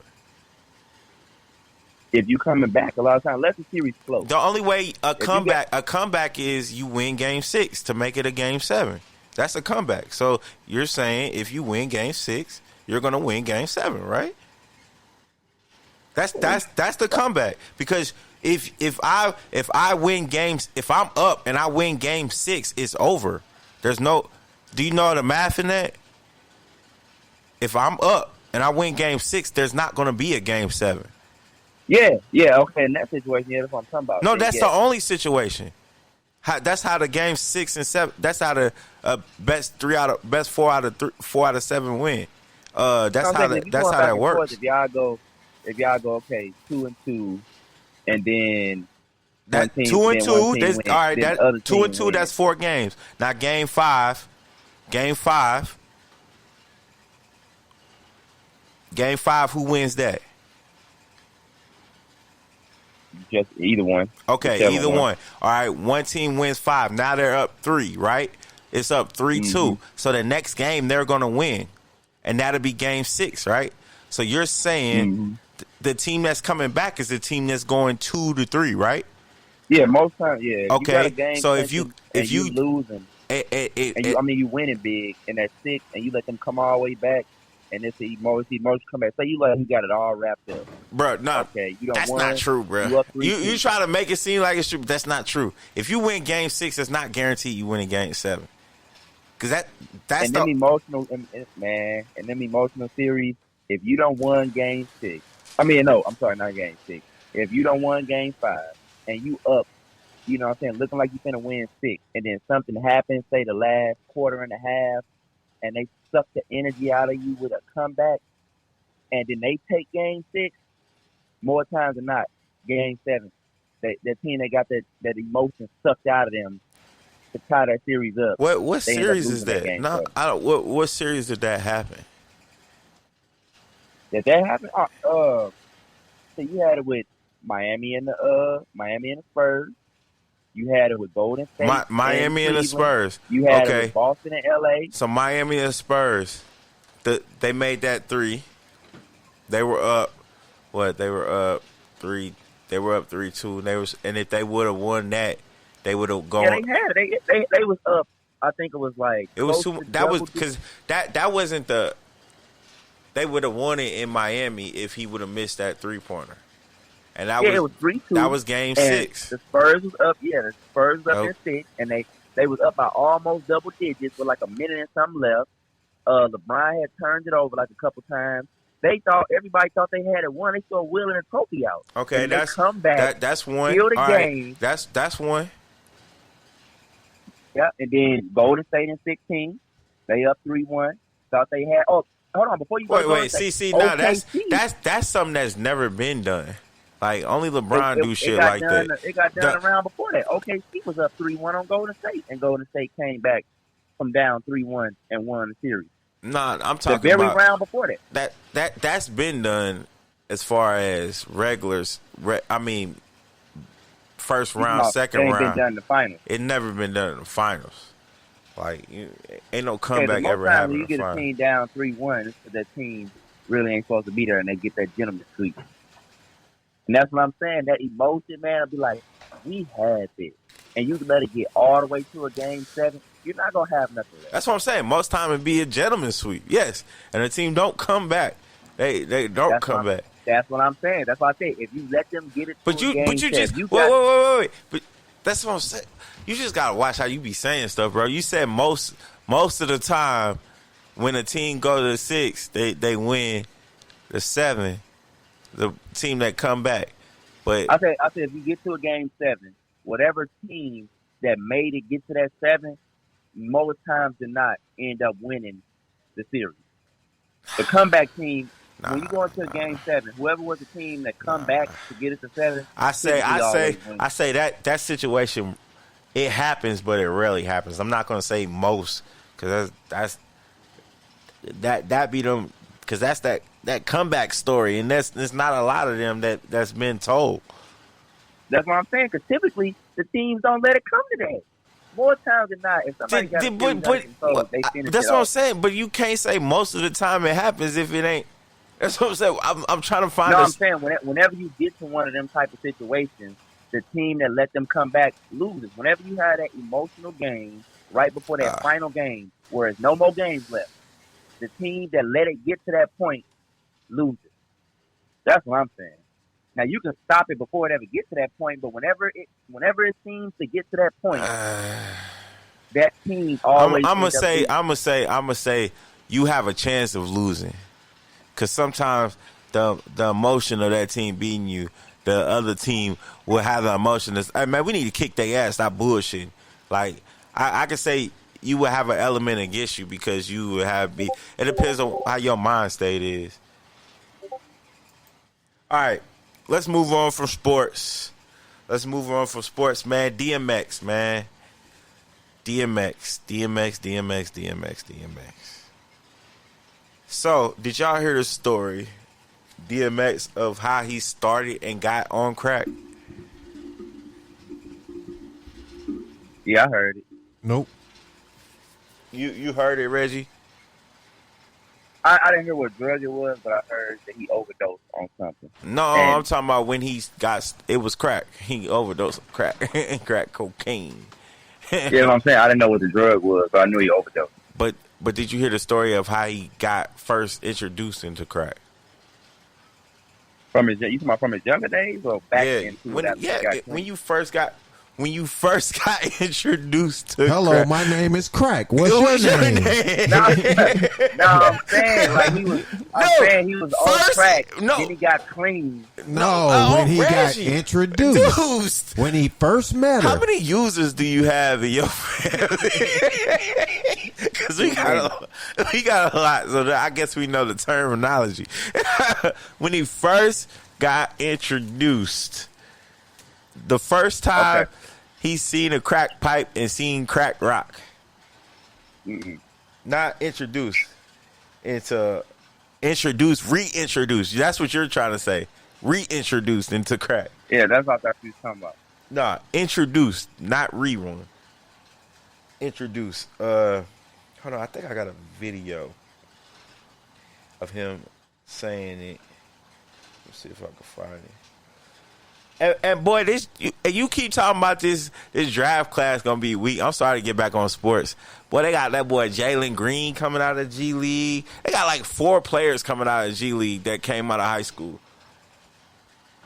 I didn't say he was gonna be weak. I said I didn't think it was gonna be great. Oh my! And I don't. I guarantee you bite them words just like you did with LaMelo Ball. I guarantee you. While you looking for that video, man? I guarantee you. Back in my day, I always knew, when you watching rappers, man, I always knew Craig Mack was that motherfucker, man. He just had that vibe about him, man. Dog, that he was that dude, man. Yeah, spitting new flavor in your ear.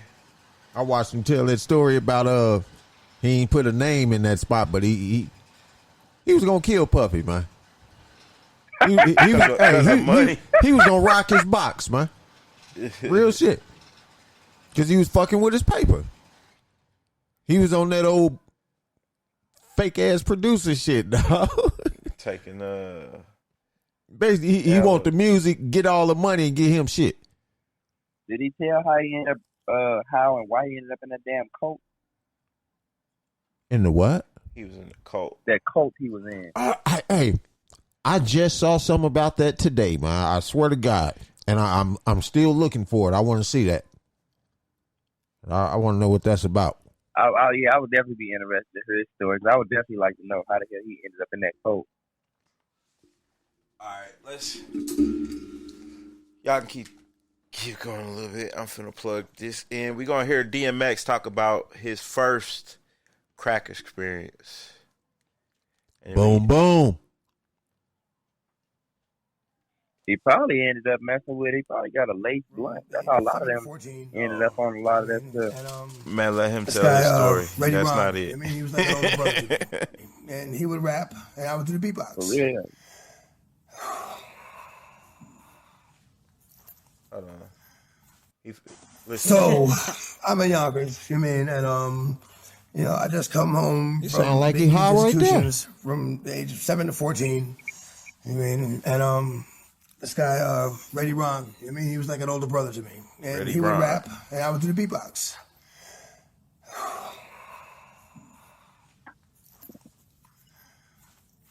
And I looked up to him like an older brother. You know what I'm saying? I love this guy like an older brother, 'cause, I don't have any brothers. And man, I would beatbox, he would rap, and then he suggested one time. He said, "You know what? Why don't you write a couple of rhymes and they'll act as a beatbox for you? You know what I'm saying? We can like trade places." I was like, "Okay, that makes sense." And I remember, I remember went upstairs taking a piss, and that's where my first rhyme came to me. You know what I'm saying? And referring to incidents occurring in past times when the beats of my profession, I had no rhymes with the daytime change, and so do I will. That's when I remember journey up the MC hill to make my first step forward to leave behind my past. Had to put my future first, everything else last. First rhyme was unacceptable, but that's when changed by taking parts of words but then rearranging. It was like a story, you know what I'm saying? 'Cause that's what it was back then. And man, this guy, and I could tell by his response that it was like it was a dope rhyme. I'm like, okay, so we worked at it like that. But this guy, man, he introduced me to what would be the best part of my life, which would be the rap. But he also, at the end of my life, is blessed with the curse. And the curse aspect of it was, like I said, I didn't smoke cigarettes, I didn't smoke weed, I didn't do anything. I'm 14 years old, and 14. me and my man should do a robbery one night, and it was his birthday, and we came back, we spent the money. I said, "Here, take this, go get something nice for your birthday, whatever." So he came back with a blunt rolled up, and as I'm counting the money, he lights the blunt. And I said, I was impressed. I don't really smoke, nigga, fuck out of here. And he passed the blunt around, and wow.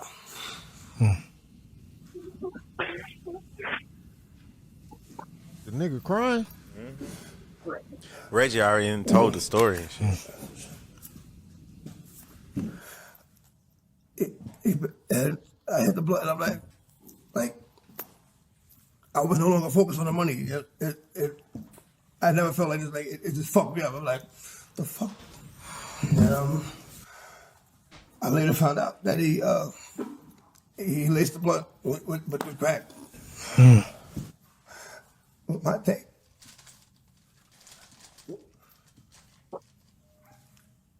Why would you do that to a child? Right. And this nigga like 30, you know what I'm saying? And he knew how I looked up to him. Yeah. He knew how I looked up to him, you know what I'm saying? And like, why would you do that to somebody who looks up to you like this? I mean,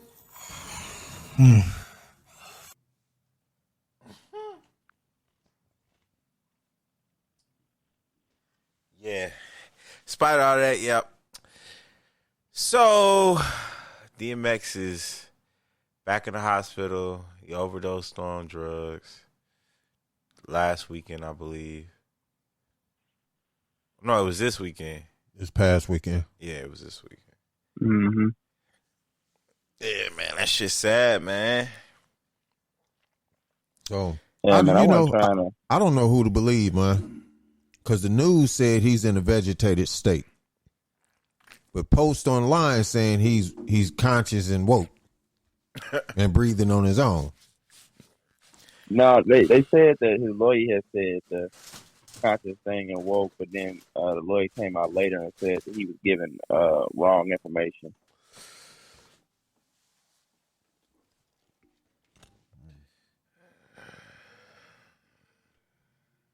That's what I read about it. Why they doing visuals for him and shit? Yeah. The Rough Riders got together outside of hospital. That was weird. Yeah, I wasn't trying to spoil him. I just know he's born in '70, so he like a little up under my daddy name. And I know he told me cats that was born around that time, they got introduced to crack 2 ways, and both of them started with marijuana. Either you got the blunt dipped in that, and you went hard like what he did, or it was dipped in water. You started with heroin, and then moved to crack. What did Uncle Aaron call them cigarettes? Dippers. I asked him, I said, man, what the hell would possess y'all to want to dip something in the shit that you put dead people, you fill dead people up with? Hey, like, who was thinking of this shit? I'm finna give y'all a lesson, not a lesson, history lesson. I'm about to disclose some facts about myself. Oh God, here we go. No, this some real shit. I'm listening. It's for all y'all that don't know. I am an alcoholic. Right? Recovering alcoholic. No, there's no such thing as a recovering alcoholic. I mean, yeah, when you're an alcoholic, I don't say recovered. I said recovering. There's no such thing. You drank a lot still?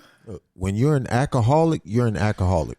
Oh, okay. There's no recovery. That's a sickness you have for life. Oh, really? Yeah. That's why they call it a lifetime battle. Not to drink. You say what? So do you still battle with alcoholism? Right, you still battle with it? Do you look at a drink and say, I wish I can drink it? No. And that leads me to what my little spiel I was finna get into. Okay. I am an alcoholic, so I have a substance abuse problem, right? I do smoke marijuana. It's not a problem, but I do partake. But here's the history lesson. I have also smoked crack cocaine. No. Okay. Go ahead. I have also tried LSD, acid. Yeah, that was a popular drug back when you was younger. Yeah. Mm-hmm. Okay, and I'm disclosing all this to say this. In my opinion, crack is better. No, crack cocaine is one of those weak-minded drugs. Yeah, I would agree with you on that. Yeah, because yes, it did get me high. I can still remember the high to this day. It got me high, but it was gone. And I never had that urge to want it again. Yeah, to me it was bullshit, man. Give me a blunt.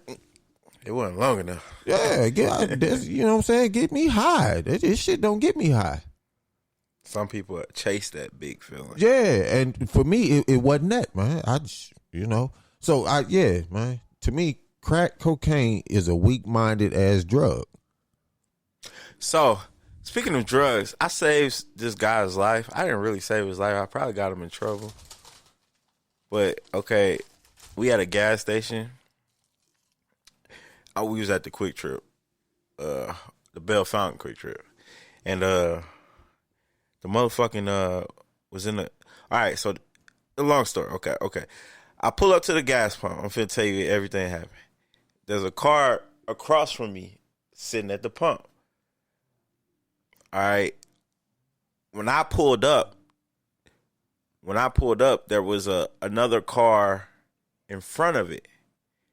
And then a car pulled up behind it. Mm-hmm. Was waiting for it to move. Yeah. All right.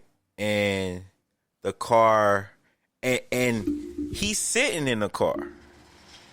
And in the car behind him humped because the gas thing ain't pulled and the pump ain't thing. So he's like, okay, he been sitting there for a minute. He hunked at him. And then finally the van in front, I guess it was a dude, he was sitting in the van, I guess looking at his router or something like that. Mm-hmm. And he pulled off because he thinking he honking at him. So he pulls off. All right. So the guy pulls out in front of him. And dude's still in the car. And it was my turn to pull up. And with the line I was waiting, I pull up in my pump. You know what I mean? And I pull up in my pump. I'm searching the car because I need to find a fucking mask. Okay, so I'm to go in, and then I'm searching the car. I guess dude's an old talkative motherfucker. He like, you looking for a mask, ain't you? I'm like, man, yeah, man. He's like, man, they got him at the counter. All you gotta do is let them know you ain't got a mask, but you need a mask to shop. All right. So I'm like, man, right on. He was like, and then he kept on. He was like, man, this motherfucker sleep. He's sleep in the car. That's why he wouldn't move. I'm like, damn, that's fucked up. So I proceed my way into the store. I asked the lady, hey, can I get a mask? And she gives me the mask. I go give me my 2 Gatorades, and then I always get the turkey bites, the honey turkey bites or whatever. All right, I get my little 2 packs, ring out my stuff. But I was in there for a minute because it was a little line. So I'm in there for a good little minute because I had to wait to ask the lady. Because first of all, just to let y'all know, this lady, she wouldn't like make eye contact with me because I'm sitting there with no mask on. I'm looking at her and she's ringing out. I understand she had to take care of people, but she was calling more people, and I'm like, excuse me, can I get a mask? But anyway, all right. So I'm in there for a minute. So I come out with my stuff, car still sitting there. No gas thing on there or nothing like that. So, man, you know how I am, bro. I'm nosy as fuck. So I go over there and peep inside the window. So I'm looking inside the window. Bro, I almost threw up in my fucking mouth and my nose, everything. I caught it all. So I look up in the thing. I see a man slumped over.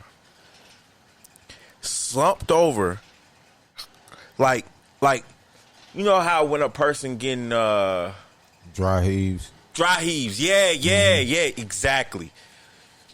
Shit like that. It was doing it in the car, right? And I'm like, yo, that bullshit that I always be on, that shit clicked inside me. This motherfucker need help. Like, I need to do something. I can't be the motherfucker who not do something, then they talk about this on the news. This motherfucker found dead in the car, right? So I get closer to the window. I even threw up. This is when I started to throw up, like, in my mouth. I look in the window, bro, Reggie, I can see the other side of his arm. Inside the other side. So what I'm saying is he had nothing there. I see rotted bone. I see both of the bones. The rotted bone was broke. The only one that was connected, because his arm was sitting, for y'all on radio, if you can't see it, just lay your arm on your lap. Face down on your lap, touching your knee. All right? So this bone was connected. This bone was broken out and rotted green.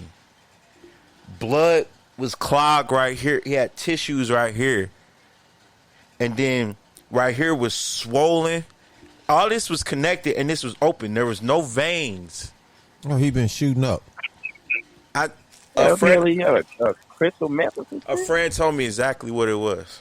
I'm finna tell y'all in a minute. Friend told me exactly what it was, all right? But I'm finna finish telling you the story. Damn. Yeah, that sounds like that's from shooting up, and it arm just rotted, man. So, it's a thing from Russia.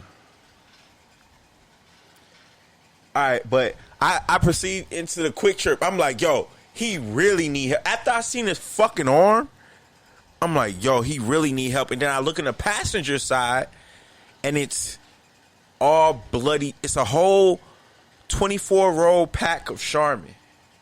Half of it's used. The rest is balled up, bloody tissues. So he's in there just packing this shit. You know what I mean? Yeah. just packing it, and it's it was wide fuck open, bro.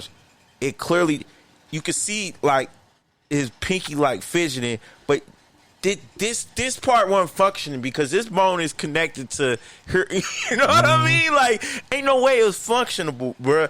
And he was slumped out, so this hand was like this, and he's just like this, dry heaving, right? So I go in the Quick Trip. I'm like, yo, hey, fuck what you doing right now? Like, y'all need to call 911 for the dude that pumped 24, man. No, he was at 22. He was on the backside. All right. So and as I'm saying this, they thinking, bro, why this was when was this? I think it was April. No, it wasn't April 1st. It was later in March. But they thinking I'm doing a prank, bro. Like I'm like, I'm not pranking y'all. Just come with me, white man.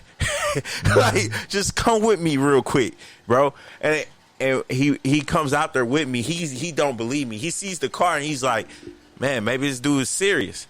He looks in the window and goes, oh my. And then the girl comes up there. She's like, oh my God. She's finna cry. She crying and shit. All right.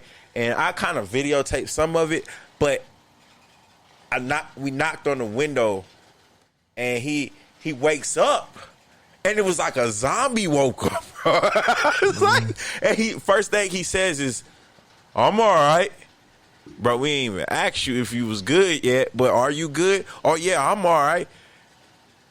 And the dude was like, are you finna get some gas? He was like, yeah, I was just finna get some gas. I was like, bro, I didn't already call 911, bro.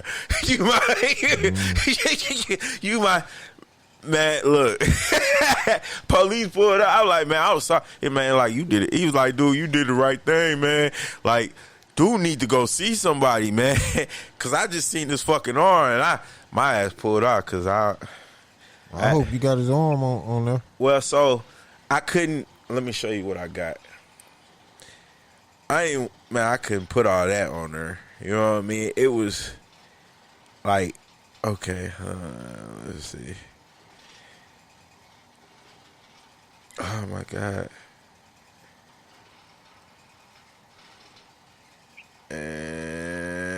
All right.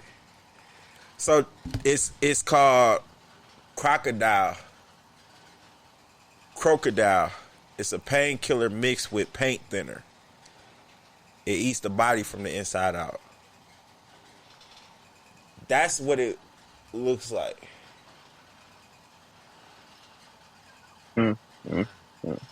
Did you look it up, Reggie?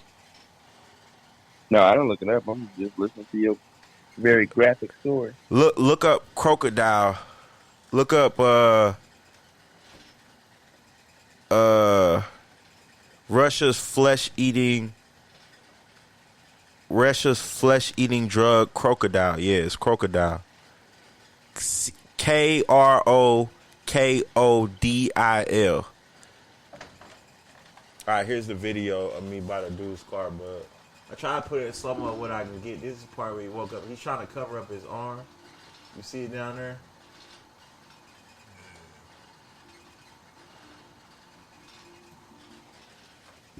That's crazy as hell.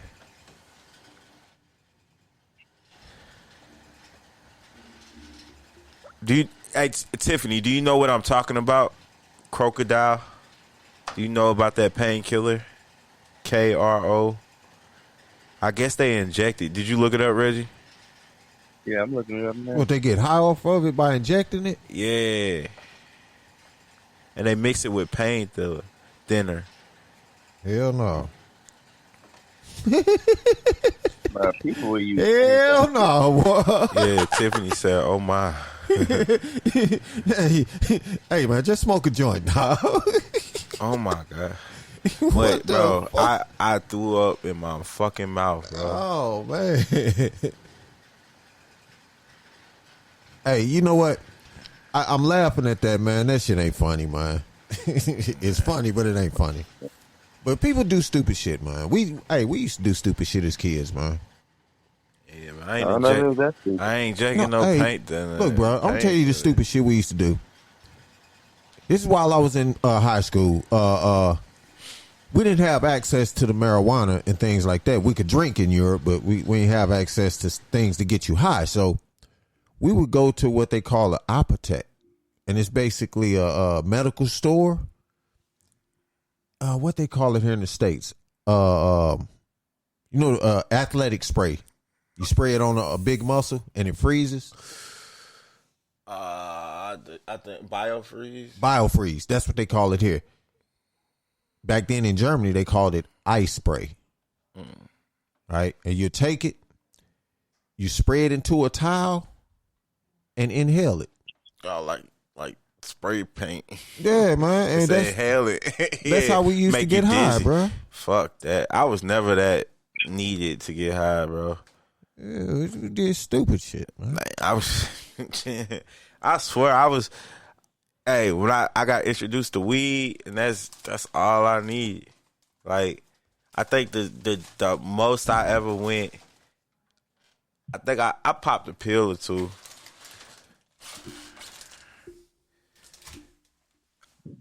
Yeah, that's probably the worst I did. But pills got all types of shit in it. Yeah. They got all types of shit. When I found that out, I was like, yo, I ain't doing them no more. I tried ecstasy once in my life. I think I was 20. No, I was 19. Oh, 47-37. Gonzaga down. Baylor up 47-37. And I did not like that shit. She said it's a cheap alternative to heroin. Oh. Fuck that. That shit eat you from the inside. Fuck that. Wow, man. Wow. Oh, wow. I'm okay. Hey, did I tell y'all I quit smoking cigarettes? Yeah. Hey, man, I'm tripping on. Hey, man. You know, before you showed me the picture, I was trying to map it out in my head whether this person was white or black. Oh, yeah. Because you hey, no, real shit, man. Meth is not racist. Nah, it ain't. You see what I'm saying? So I was trying to figure out whether that shit is amazing, man. That shit's sad. If you want you chasing a high that bad, you finna put paint thinner inside your body mixed with a painkiller. Man, some people do anything for that little high. Wow. Guess you give me the cringe. Hey, okay, let's move on, man. Cause I didn't even mean to tell that story, but that shit was just crazy. I've never seen inside of somebody's body. You better than like me, that. because I'd have been all up in this car with the camera. I didn't want to. Hey, he out there. He out there. I'm surprised we ain't see it on the news. You know what? I think the police officer took him straight to the, he called an ambulance. Because dude was high in the car, obviously. Hey, bud, you done travel, man, a lot of different places. Hey, you ever been to Machu Picchu? Nigga ain't been. That's South America, and no, been Machu Picchu. I've never been to South America, bro. What the fuck you make you think about Machu Picchu? Hey, bro? that's a big tourist place, man. I can understand. Yeah, that. I was watching this movie earlier. What happened? And they was about these places they wanted to go, and he was like, well, we'll say London. He said, man, that's just too common. And he was like, what's the city on top of the mountain? And then she was like, Machu Picchu. And he was like, yeah, we're going to go there. And I'm like, damn.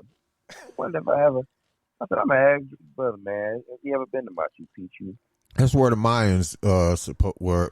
You know, that's where the Mayans were. Yeah. I've never been nowhere in South America, man. I've just heard too many bad stories. Oh, yeah, like what would they be doing down there? Motherfuckers come up missing. Not just dead or hurt. Motherfucker just you never heard from again. I'm cool on that. Hell no. Y'all want to go to Machu Picchu? No. I can open the it. History Channel. Yeah, there you go. Boy. I was gonna say a history book, but the History Channel. That's Come on, man. Technology. Take a get somebody to sponsor us to go to Machu Picchu to do a podcast. I think Bud just Hold on, let me check it out. You understand? You understand this place we're talking about is in the thick of the woods, right? you have to travel through the woods just to get there. Right? I'm good on that. I ain't afraid of no woods, man. That's one of the places you gotta have like a guide, ain't it? To take you where you need to go. Man, Yes, I'm gonna sir. need a guy for any place in South America, bruh. I'm not trusting motherfuckers there, man. I heard some shit go down there, bro. I'll never go to Mexico. Bruh. It's some shit that be popping in that motherfucker. And then the guy might try to sell your ass in slavery. Everybody always talking Like, about, I got a new group. let's go to Tijuana. Man, fuck you, go ahead. I'll read about you next month. American, kidnapped, and we don't negotiate with hostages. I don't know. We black. We might not make the news. I'm good on that. Oh man, here we go. All right, let's get into some more. Oh yeah, I know they're talking about making it a requirement to have your vaccination card in order to travel. Man, that's gonna be everything, man. To get in stores and major public places. Hey, fuck it. Tell me it's coming. At that point, I'm moving to the woods. You gonna become one of the mountain I'll men. live off the land. Fuck Hey, 'em. bro, you want to really You do going that to Machu shit? Picchu then? Bro, listen, man. I don't want none of that shit they got, man. No, I'm serious. Like, I love that show, Mountain Man and Alaska, and I love that shit. Like, Bro, I would do that shit. You- Like, hunt listen. every day let me help you understand something. and live off the land. You are spoiled. I know it. And when I I know it. when I say you, I mean us. I know it. Hey, We're spoiled. I okay? wake up and thank God when I turn my phone on and pull it off the charger and then flip the light and then open my refrigerator and then eat my nice cold Well, not just that. and drink my nice cold drink and piss in my flushing toilet and being at the leisure of the elements. yeah. You know what I'm saying? Just being out there. Yeah, we're spoiled, man. Tiffany said they can't make you take the vaccine. That is not FDA approved yet. If they ain't gonna make you take it, they're just gonna take away a bunch of things to incentivize you to take it. But see, that's what. Look, they're not gonna make you take it, but they're gonna impact your life enough to where you put on the in fence. New York. Like, remember what we said earlier in New York, they got a law at the Madison Square Garden. If you haven't been vaccinated, you can't come to an event. And see, that's how it starts. Any event, just the game, a concert, Now look, anything. if the FDA says that you cannot fly unless you produce, But that's because it's a private business. So if it's a private business corporation and say, hey, how else do we travel? You can't come in my shit without a vaccination.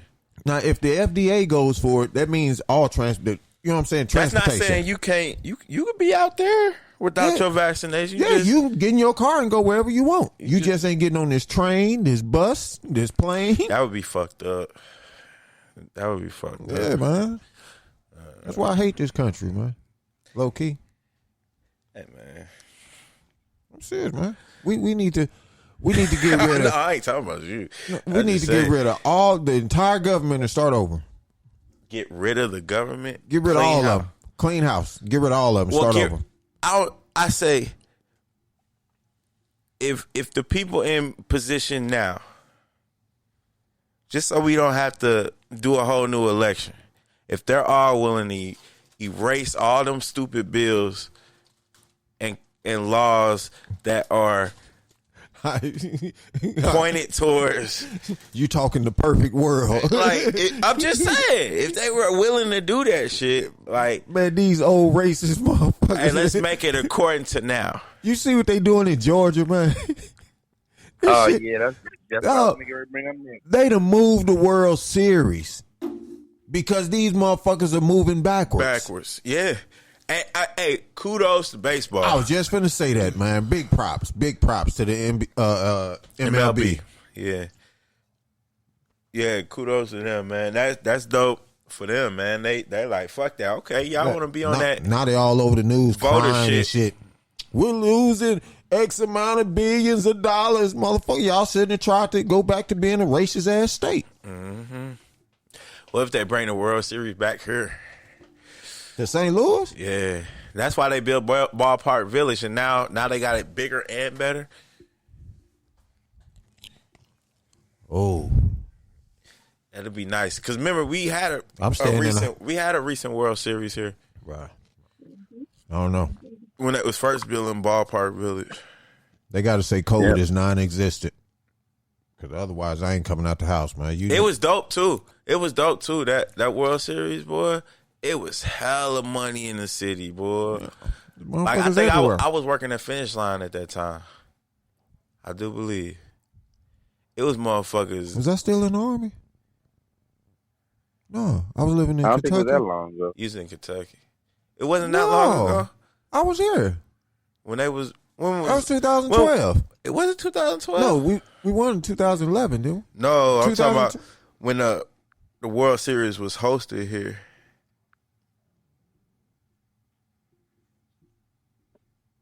Oh, I don't know. Was it the World Series or the All-Star game? It was the World Series. It was the All-Star game. We got the All-Star game, didn't we? Yeah, that's what it was, because that's what they host. The World Series is played between the two cities. Yeah. It was the All-Star game that we got. That's why they built Ballpark Village. Yeah, that's going to be too many people in the city, man. I'm keeping my ass in the county. Oh, but they talking about in Georgia for the World Series because they was going to make a bubble there for the team. I believe. Like, well, they just fucked it all up. To where, you know what they did for the tournament. Yep. Like, are you seeing what they doing to them kids, though? What? So after a game in the NCAA tournament, if you lose, they have your shit packed and ready right after the game to get on the bus and get out. Wow. Because of the bubble. Like, all right, you lost, go. I'm finna fight for the women right now, man, because it's kind of fucked up, man. I saw this shit, and it kind of hurt me. You finna talk about training rooms? Yeah, bro, that's fucked up, man. That's sad, man. Yeah, it is. Yeah, why they can't have the you know what I'm saying, access to the same shit, man? All right, so since we talking about what they gonna say their muscle development isn't as good as it, you know what I'm saying? I don't know what they would say, but it should be all one facility. One big facility Since it's one big bubble. Okay, but all right, well, let's get into the nitty gritty of that real quick. All right, Reggie, you listening to this? Yep. Okay. All right. So, if they were to start paying college players, all right, would the pay be equal between the men and the women? Nope. So hold on, say that again. Will the pay be equal between the men and the women if they were start to paying college players? No. Okay, you say no, and I understand why you say no. Here's why I say yes. It has to be though. No, it doesn't have to be, but here's what it's going. Okay. Here's what they're going to base it on. The revenue the revenue that's brought in for that specific team or sport. How can you do that? And that's exactly who fills the stadium? Who fills the stands? How can you do that though? Oh, Dre, they keep them numbers every year. They keep them. Exactly, trust me, they got them numbers. But that's what they're going to base it on. Now, at the same time, here's why I say yes. Because it's a clean slate. This is a new day. You know what I'm saying? It's all about equal, the women's lib and all that. Right now, they have to make it. When they decide to pay these players, they have to make a statement with it. I know. And that's going to be part of it. Everybody get paid equal. Everybody's the same. But So- they're starting off bad just off that damn video. Man. But this is what I'm saying. How can you feel bad that the men equipment is bigger than the women's then if you feel the men should be paid more? I don't feel they should be paid more. Because they in school and nobody's getting paid. They consider unprofessional. So if they're unprofessional, So then you don't go off the revenue. They're not professional.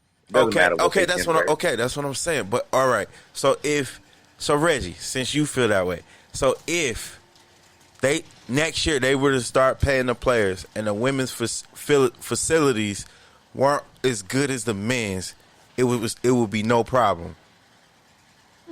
They're not going to pay the women. People gonna still make it a problem, but a lot of people that's having an issue with it now is gonna say they understand because they're gonna say, listen, it ain't no business in the world where both parts are paid equally, but only one of them is really generating the business in the company. The maintenance dude ain't finna make what the sales rep makes in no company. It's just not gonna happen. They're like, well, we both work here. It doesn't matter. I'm pulling in dollars. But even even while the kids are not being paid, they're student athletes. They're volunteers. Okay. Yep. So if they're volunteers for a business. So in that business, if in my business I reward my profit gainers with big facilities, and the ones that, hey, y'all ain't keeping us afloat. We got y'all just cause, hey, equal. But here you go. What's wrong with it? Now I'm not saying I think it's wrong. Let me get my point across real quick. I think the shit wrong, but you know how I like to play devil's advocate. You know what I mean? But I think it's wrong. Wrong off. I think it should be equal down the board. It's like I said, if they start getting paid, it wouldn't be wrong, but it'd be wrong. It'd be morally wrong, but from a business standpoint, it wouldn't be wrong. It's only wrong because you got men on one side and women on the other side. If it was just both men and they said, okay, Department A is producing blah, blah, blah revenue, Department B is not. What if they said, okay, yo, fuck it. All right, since we getting all this complaining and shit, the NBA is open to women. If you good enough, try out, boom, we can draft you, whatever. You play. Can you do it? Well, hell, they can do that now. They've already tweaked the rules where there is no physicality in the NBA. They can none. They definitely try. That's what's next, though. I think they said integrated league. I don't think they'll do it to the NBA or the WNBA. I think they'll make another entity. You know what I mean? Like another one, like the Big Three. They gonna let girls play on the Big Three. I swear to God, you in my head, man. What happened to the Big Three? They still got it going. They still going. They finna start up. It's big. Actually, bigger than it was. It's bigger than it ever been. But no. So what's gonna happen with Michael Rappaport? You think he's gonna be the host still on there? Of course. Maybe. He like this with Cube, man. I guess. Why wouldn't he though? He sound like a kind of bitch though, man. Man, Michael Rappaport, he's been trolling these fucking athletes for many a years, man. That's what he do. He like a damn Spike Lee, man. If you love him or you hate him. Yeah. He a good guy. I just want to say. Look, he's not a racist. He from the hood. You know what I'm saying? He just is who he is, bro. He voices his opinion. He said KD threatened my life, man. That man ain't threatening your life. That dude from New York, he's eccentric and overrated, man. He just not overrated. Talking tough. Yeah. But that mother, he threatened my life. And then he brought up my wife. Spit on me. That spit might have COVID in it. Y'all don't know. He's trying to kill me. Oh, my God. All right. Let's get into this question real quick.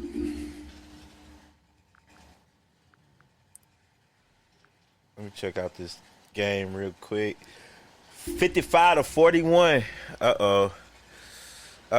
We gonna get off in like. Man, I ain't even go to the movies, man. I'm mad. What you gonna go see? Unholy, man. Unholy. Yeah. I tried to watch it on my Fire Stick. Yeah, it's supposed to be a good movie, man. Really? I want to go to the movie theater. Are they opening back up? Yep.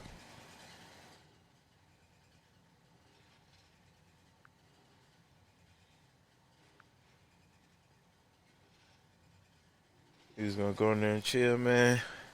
Who's you That's gonna go be a with? rough. It's gonna Me, be a rough myself, thing. and I. Man. I know. I ain't got Who no you gonna dates, go man. with? A lot of people still scared to come out, man. 56-41. Can we find a date Man, for Bug on movie they may night? end up having to separate them too. I know they ain't gonna want to, but they is. I think it's gonna be a big division here soon, and the separation between men and women's sports. I think the only reason it's not a bigger fight What is you mean a because division? What you mean separate the two? How can you separate because the it's two? like with the WNBA when they was like we deserve to get paid like what the male players get paid, and the NBA pretty much said like hell, and you had players doing other stuff. They retiring. They voided their collective bargaining agreement because they upset about that. Now they should definitely be getting paid more, I think. But what the men players get, I don't see that happening. But they still trying to. I don't think everybody in that league makes $100,000.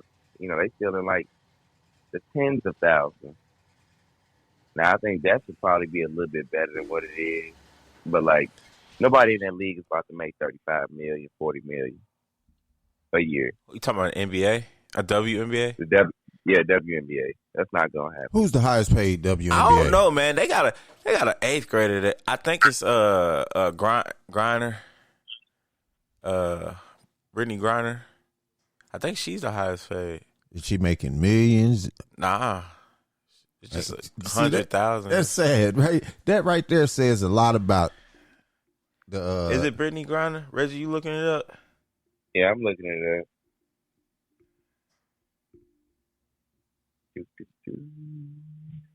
I think it's Brittany Griner.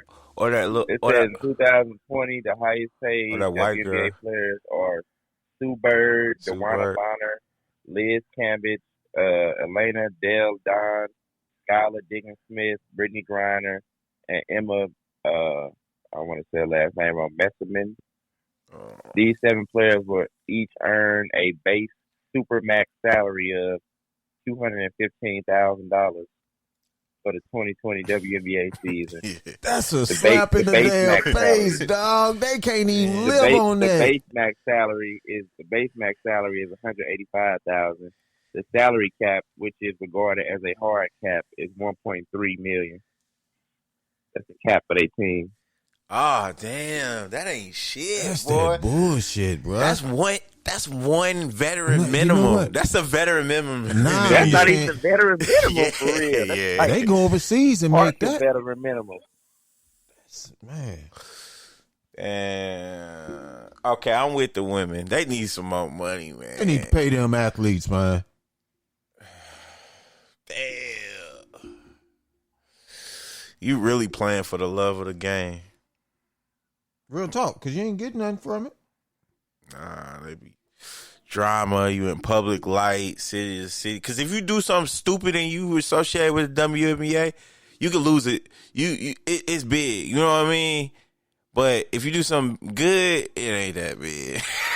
That's fucked up, bro. It said they unveiled they new groundbreaking collective bargaining agreement.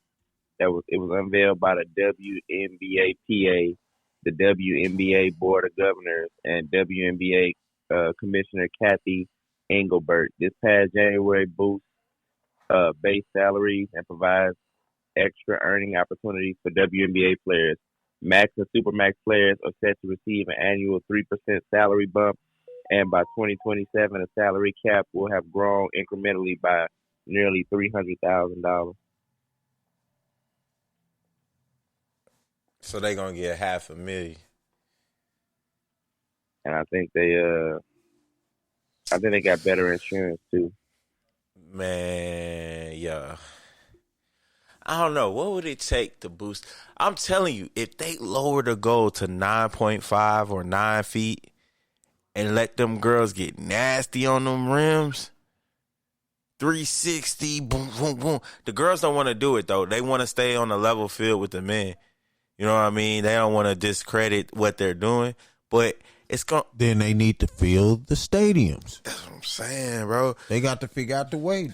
I would love to see Brittany Griner coming down 360, dunking on somebody. Bruh, Skylar Diggins getting up like Westbrook. You know what I mean? Because they can do that type of shit on a 9-foot goal. You know what I mean? That's going to be nasty. And that's not even that short. Not everybody can dunk on 9 feet. I know some grown men who can't even touch a 9-foot, bro. Shit, I can't touch that motherfucker. Well, I ain't gonna lie. I can still touch 10. You can touch 9 foot, bro. Yeah. You can dunk at 9 foot. I'm gonna be hurting. You probably do the first one and feel all right. Just don't do the second. Yeah. Don't get happy. Yeah. You can definitely do a 9 foot. Definitely. But it's some people that cannot even touch a 9 foot. A lot of women can't touch a 9 foot. I think it'd be a challenge and an advantage. I don't know. That'll make it dope. That just adds some excitement. Because the only thing I'm seeing to make more people watch is like that lingerie football. Oh my God. That is the stupidest. Man, that is the biggest TV thirst trap I ever seen, bro. Whoa. Why you call me and say I ain't created? Hold on. I didn't say you. I said no. He called me a sexist. The dude on the phone. They gonna call you there for bringing that up. They gonna call you there. How? I'm just saying. I'm just saying. No, I'm not. No, I'm just saying. Look, this is what you said. Now you didn't finish talking, but this is where you stopped. You said, "Man, the only way I see this really drumming up some edges is just, hey, you know that lingerie football," and then you just stop talking. Hey, but you know what? You know what? There may be a little facts to that, man. They got a basketball league in Atlanta, a lingerie basketball league. I seen that shit, man. But they're all thick women, though. Yeah. Ain't you don't, I think I seen one slim woman that was but out she there had wide hips. Yeah, I want to see some real hoopers. Yeah, man. They got to do something. They got to fill them stands, man. Man, Greg, you know damn well them real hoopers is not finna hoop like that. They real hoopers. They gonna be like, you got me. Hey, they can hoop in bikinis and halter tops, man. Hey. You know what I'm saying? Some little belly cut shit and bikinis with some, you know what I'm saying, some J's on. Man, y'all gonna have so many feminists out there protesting. We show, hey Reggie, we show walking that line right now. do they protest at the lingerie football? No, Probably. they fill the stands, bro. They be drunk men out there. The stands be full, but they got that garter. That it's like a hockey game. Who created that? Some sexist ass motherfucker. They got women out there and offer them enough money that they'll say yeah. They got real athletes out there. They be hidden, bro. Them girls fast and be rocking. I be like, yo, and then they barely got pads on. Ain't shit on, bro. That's what you mean barely. So it's like they got a hit. I don't even call it a helmet. Shit. It's like they're starting women back off in 1930. Yeah. You know what I mean? Yeah. They protecting these men protected, but these girls, they be hidden, bro. Yeah. They be hidden like a motherfucker. They be hidden like a motherfucker. Man, all right. Let's get to these questions. Question is, hold on. I'm sorry.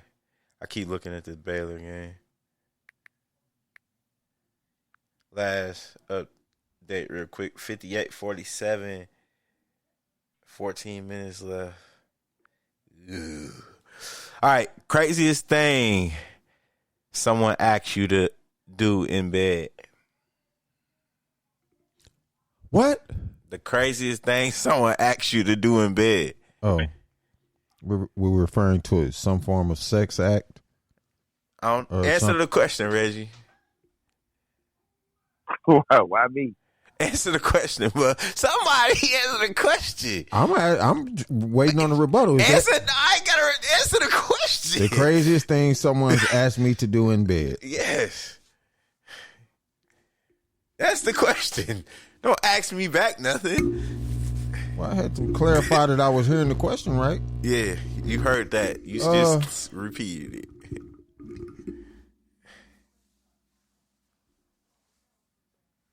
You know, that's pretty weird, man. Because I'm a Virgo, so to say the weirdest thing is kind of that's a real short list. Craziest, yeah, that's a real short list with me. Not necessarily weird, just crazy. You still did it, but it was crazy. I'm just saying, you know, as far as my mate is concerned, ain't nothing too crazy. Now, in that realm, you say the crazy. I don't lick nobody's booty. But the conversation has came up before. Oh my god. Yeah, no. Okay, Reggie, answer the question. So that's about the I strangest. mean, nothing too crazy. I kind of let people know up front. You know, I'm kind of certain shit. Just don't ask me. You know what I'm saying? Like, don't ask me. All right. That it, Reggie? Yeah. You know, nobody really ask me nothing crazy. Tiffany said the craziest thing I've been asked was to have a threesome. It's a hard no. My god! All right. I do know it's a lot of it's an overwhelming amount of men that be wanting they butts played with and getting eaten. Hey man, I don't know what the hell going on. Okay, next question, man. Reggie Wait, hold on. off into the Hold on, real quick. Let's stay on this question. All right, now while y'all in the gutter, I said that it was a trick question. So the craziest thing, it made me think about it because I was asked to turn the TV up, and I was laying next to the person too. So we if you laying there like riding is my son is my remote, and he be looking at me funny like, when you right here. And I was just like, man, what's the craziest thing somebody asked me while I laying in bed? That just means my intellectual level is way up there because my first question was what? Yeah, that's why I said, man, just answer the question. I'm like, damn, this nigga bug, guys. He gonna decipher the motherfucking question. Are you talking about sex? Well, since y'all in the gutter, y'all took it all the way. Reggie said, booty holes getting licked.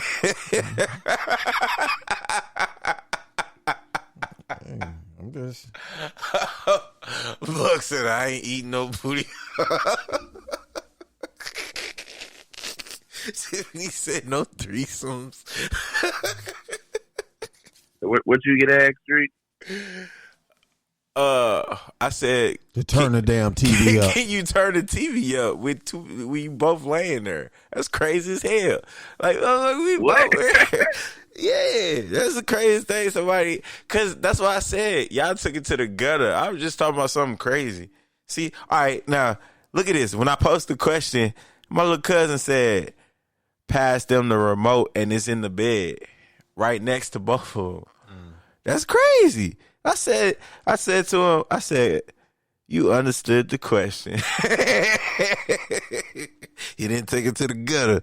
He said, man, people just nasty. I thought it was the other way once I read it. Somebody else said that was finna be my exact answer on my soul.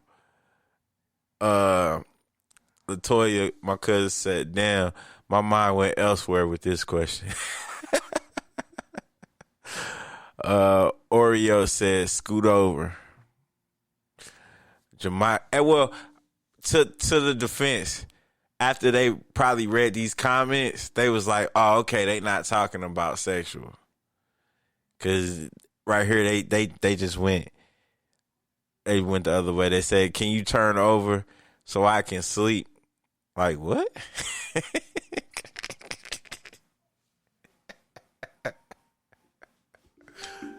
Ain't that y'all been asking turn over so you can sleep, so the other person can sleep? Oh, you just made. Oh no, I can't even say that, man. I can't even divulge that. Reggie, you ain't never asked that. Been asked that. Yeah. Tiffany said, "Nor should you eat, but there's E. coli there." Hey, thank you.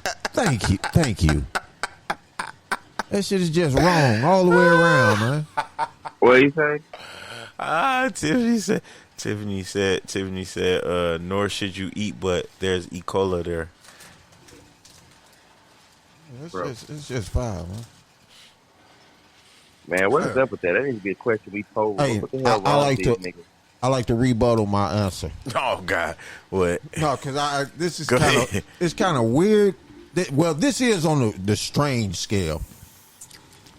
Go ahead, rebut it. Yeah, I'm- Reggie, think of one on the other spectrum, real quick. All right, while Well, Bug giving his answer. Well, it's not. It's kind of is on the same thing. But All right, go ahead. well, Just anyway. go.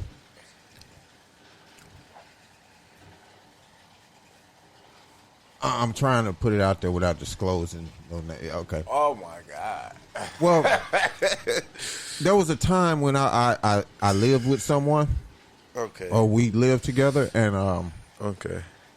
this person couldn't go to sleep at night without holding my stuff in her hand. Oh. Possession. Yeah. Sound And like- the way it sound like came she a about is, stingy person. I'm trying to sleep and she grabbed it, and I'm like, what are you doing? I'm trying to sleep. Well, I just want to hold it. What? And that became a nightly routine where she would go to sleep holding my dick in her hand. Trying to make sure you look, ain't out there doing I nothing else. swear on my kids, I am not making this up. That is one of the craziest things. See, Yeah. that's a little bit, but It's almost there, but it's you know what I'm crazy as hell. Yeah, that's a good one, bud. Hey, I still can't believe it to this day, man. But that's a true story. Like, can I hold your while I go to what? That was Man, my go reaction, ahead, man. and that's about how I reacted because I was tired as hell. Just go ahead, shit.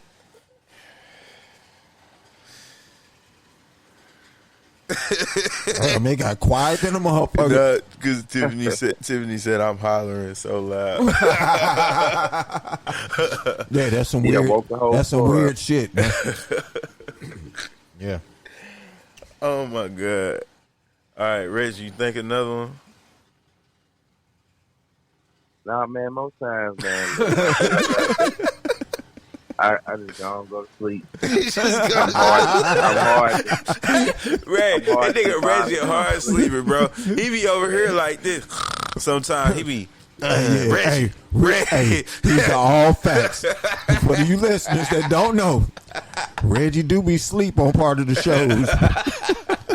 Yeah, so, hey, when I go, bro, I'm gone. Hey, I'm gone. That nigga, we was sitting waiting for a game at a tournament. Nigga, I'm talking about some scheme and shit for the next game and shit. Cause this is one of the games where it was 3 hours apart. We was like, man, we just gonna chill here. All right. I'm over here talking. I'm talking to this nigga. It was at K Dorado. That's where it was. I'm talking to this nigga. I'm talking about the scheme of the next game. Ready? I'm pointing and shit. I turn and look to this nigga. This nigga nod off. I'm like, yo, this nigga Look, sleep, right? Kind of like the show. You having a whole conversation with this dude. I was dreaming about the game. You turn to look at him, his chin in his chest. Like, what the fuck, man? I get in deep thought. Steve Anderson said, can you go downstairs to the basement? Hell no, I can't. What? Hey, That because sound like a Lifetime movie. exactly, Hey, bro. real shit. You ain't never been, man. All right, what house was that? I don't know. All right, but you see my steps. You see the steps that have the in between where you could see through it. Yeah. Bro, I was so scared to walk up them type of stairs at night, bro. Feel like something going. Remember the people under the stairs? You remember that movie? Do you remember that movie? That shit, bruh. It mess with you. Man, messing with me all the time. But I always say, if that situation happened to me, I'm going to be that black kid. I'm going to make friends with him. Like, bruh, just make friends with him. Any house I'm at, I'm like, man, I'm sorry it's happened to you. Let's get you out of here. Like, bruh, don't eat me. Shit. But that movie was crazy, man. That shit scared the fuck out of me when I was a kid. All right, next question. You think another one, Reggie? You think another one, Bug? Craziest thing? No, no. Okay. All right. You know me, bro. I ain't doing too much. All right. So, insight. All right. So, there's a footage going around with Quavo. So, Oh God. Quavo broke up with. Damn, Reggie. You talking about the elevator footage? Yeah, man. I didn't see nothing wrong outside it. It looked like he was trying to snatch something from her. Everybody mad he ain't help her up. No, I'm just saying what I saw. To me, it looked like they was tussling over something. Man, he dragged it. And he snatched it from her. He said, bitch, bring your ass back. And she came back like Scorpio on the street. Get over here. Hey, I just watched But- that movie. She was distraught over something because she didn't get off her knees in that corner. Yeah, he dragged her, bitch. He dragged her over against the elevator, bruh. Go watch the clip again. Maybe, Hey, man. maybe Hey. you'll see it. You don't know what happened. Bad camera angle. Bad camera angle. That's all I'm gonna say. Bad camera angle. Y'all sound like them You- crackers when they be watching Look. the fucking footage. From what I seen, I need to see the footage. look, from what the footage I saw, you know what I'm saying? You know the first couple of footages that dropped ain't the my best of God. quality. So what I seen, it looked like I'm not saying he hit her. He no, never no, hit her. Hey, wasn't no punches thrown. No Wasn't punches thrown. But I'm No just saying punches. the way it looked, it didn't look like he had his hands on her. It looked like they were tussling with something. It looked like she stole something. That's what it looked like. Nah, it It's looked like, like she tried to take off running and he grabbed it. Let me tell you what I deciphered from it. All right, it looked like. All right, Tiffany said I didn't see where he hit her. I saw them tussling over the bag and He fell did. on her. Yeah, and then she said, but then he looked at the camera like, dang. All right, Okay, Yeah, I see saw him look at that ain't camera. none of these. I haven't seen seen it. any. See? Listen, I haven't seen any of these quality of videos. he grabbed her arm. Listen, what I'm saying. I haven't seen any of these. The one I seen was the black and white, the old type of TMZ type that they be showing. Yeah, That's what I saw. okay. He grabbed her arm and the bag.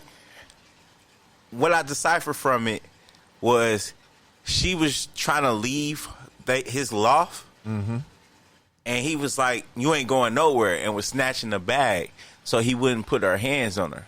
But he did grab her arm first to get her towards the elevator. Like she looked like it would look like it was morning that's the time, one I and she saw. was trying to leave. You can get her ass up being all dramatic. Yeah, see, That's right what there, I you grabbed her arm, pulled her back. So you saw the ending right there. Yeah, Like, see, get your those are ass up. suitcases. He like, you ain't going nowhere. Sit down. He grabbed her bag. You know what I mean? So Tiffany said he took his Birkins bag. Are them Birkin bags? Yeah, look, see, and that's what I got from her when I seen it. It's like she was trying to take off with the bags, and he didn't want her to have the bags. I don't know, man, but I'm gonna tell you what it is, man. This is real life, bro. He wrong. Yeah, He wrong. See, this is For the reason what? I'm bringing up this topic. Elevators are known to catch the worst of worst. Yeah.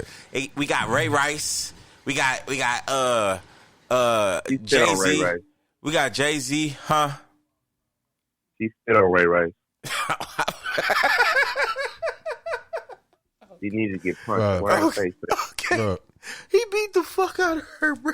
dude was wrong He for hit a the, one. for the simple fact. Listen, you cannot make a woman do nothing she don't want to do. And No. Jay Z got beat up by a woman. I don't know nothing about that. I ain't talking about. I'm just talking about yeah. elevator He kicked the shit out of incidents. him. Oh, you talking? Yeah. She. But he took that L, man. He took that one for the team. Nah, Ray Rice, she spit on her. Man, I don't have no sympathy for nobody that spit on somebody. That's the lowest, nastiest thing you could do to somebody. Flavor of Love, New York She and ain't Pumpkin. even got no shoes on. Nah, Oh, yeah, well, they Pumpkin did leaving what she from the did. loft. They leaving from a loft. She leaving. Like it could be she was trying to leave with the Birkin bags. You can tell they breaking up. He like, you ain't going nowhere type shit. Bring your ass back here.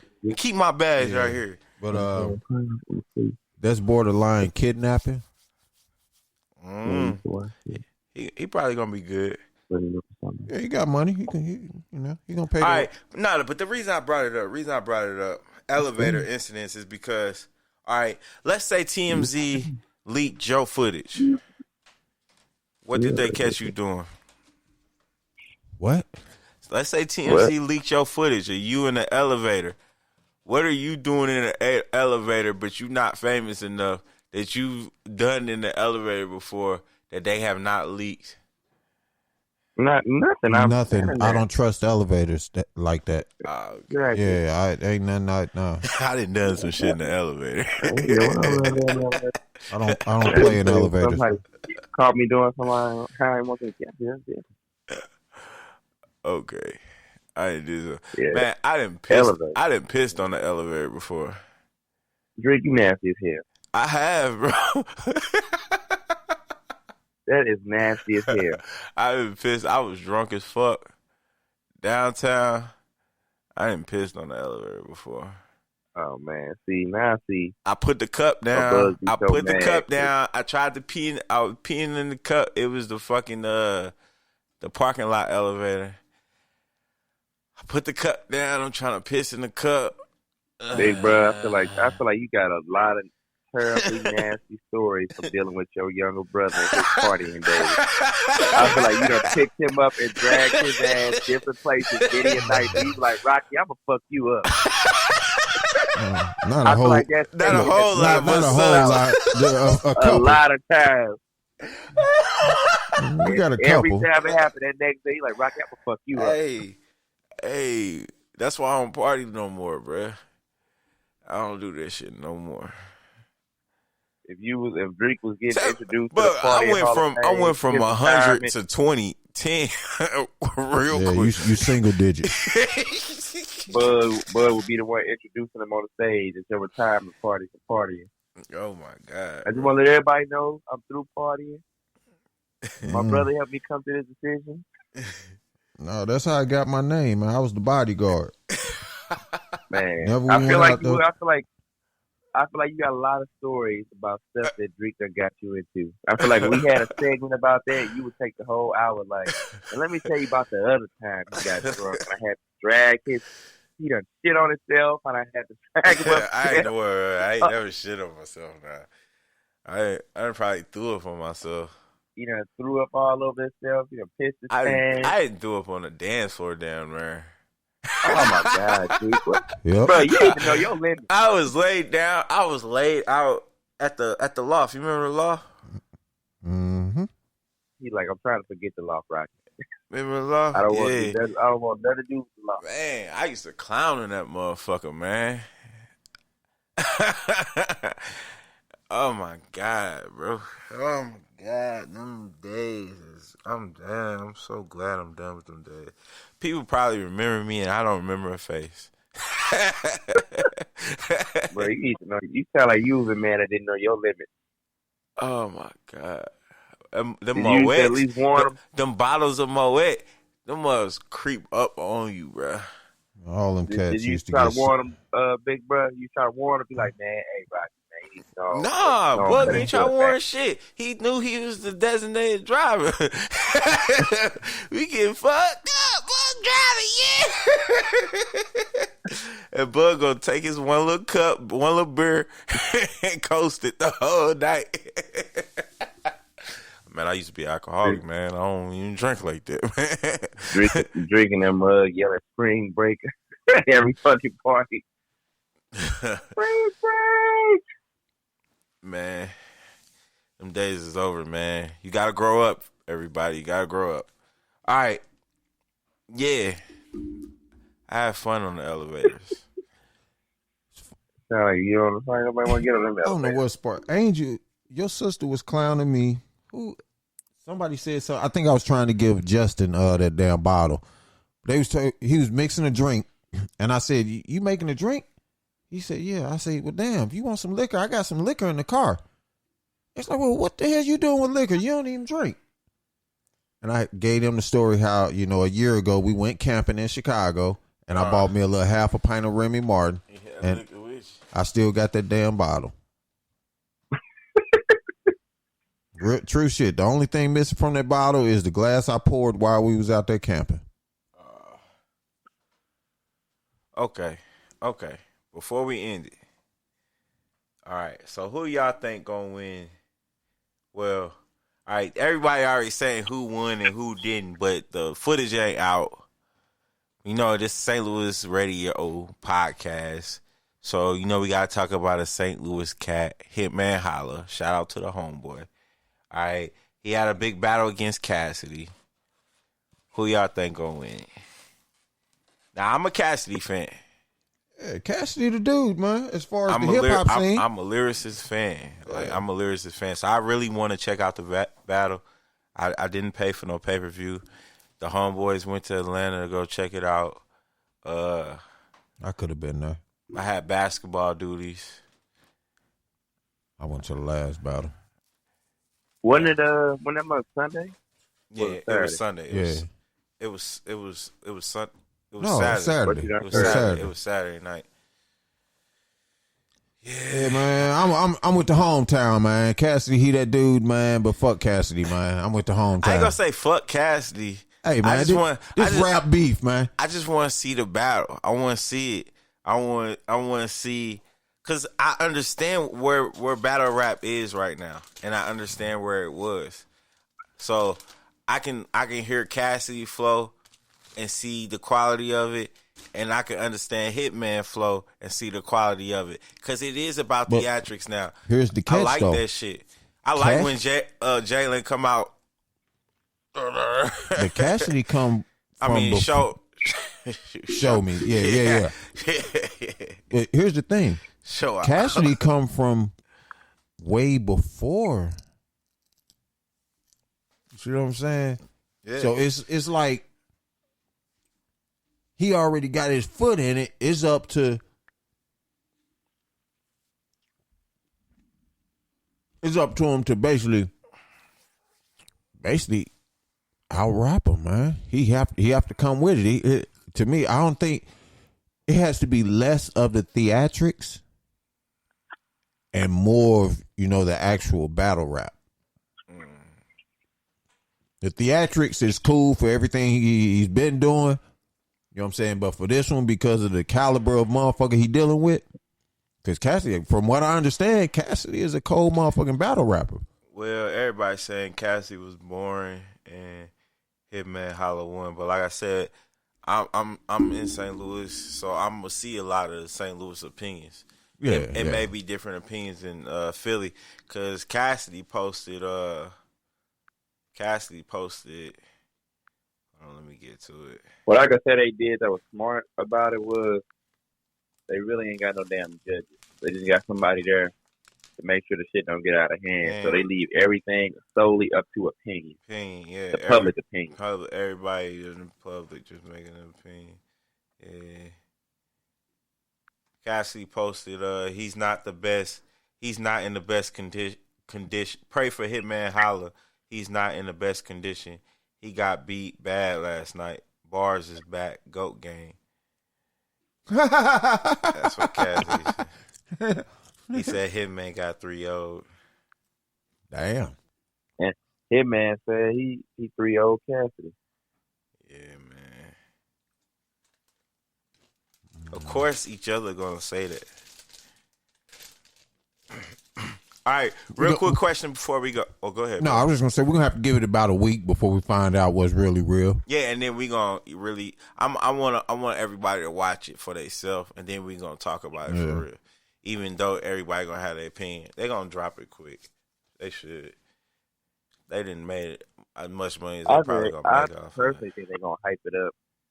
The battle rap people, they gonna hype it up for Hitman to win because he that next generation. Cassidy, I think he getting to that point. You know how that point, like, where it's kind of like we don't need you. You know what I'm saying? No more. Because for a long time, like, he was that dude in battle rap, and it was like he was needed. Like, he was that name. He was that guy.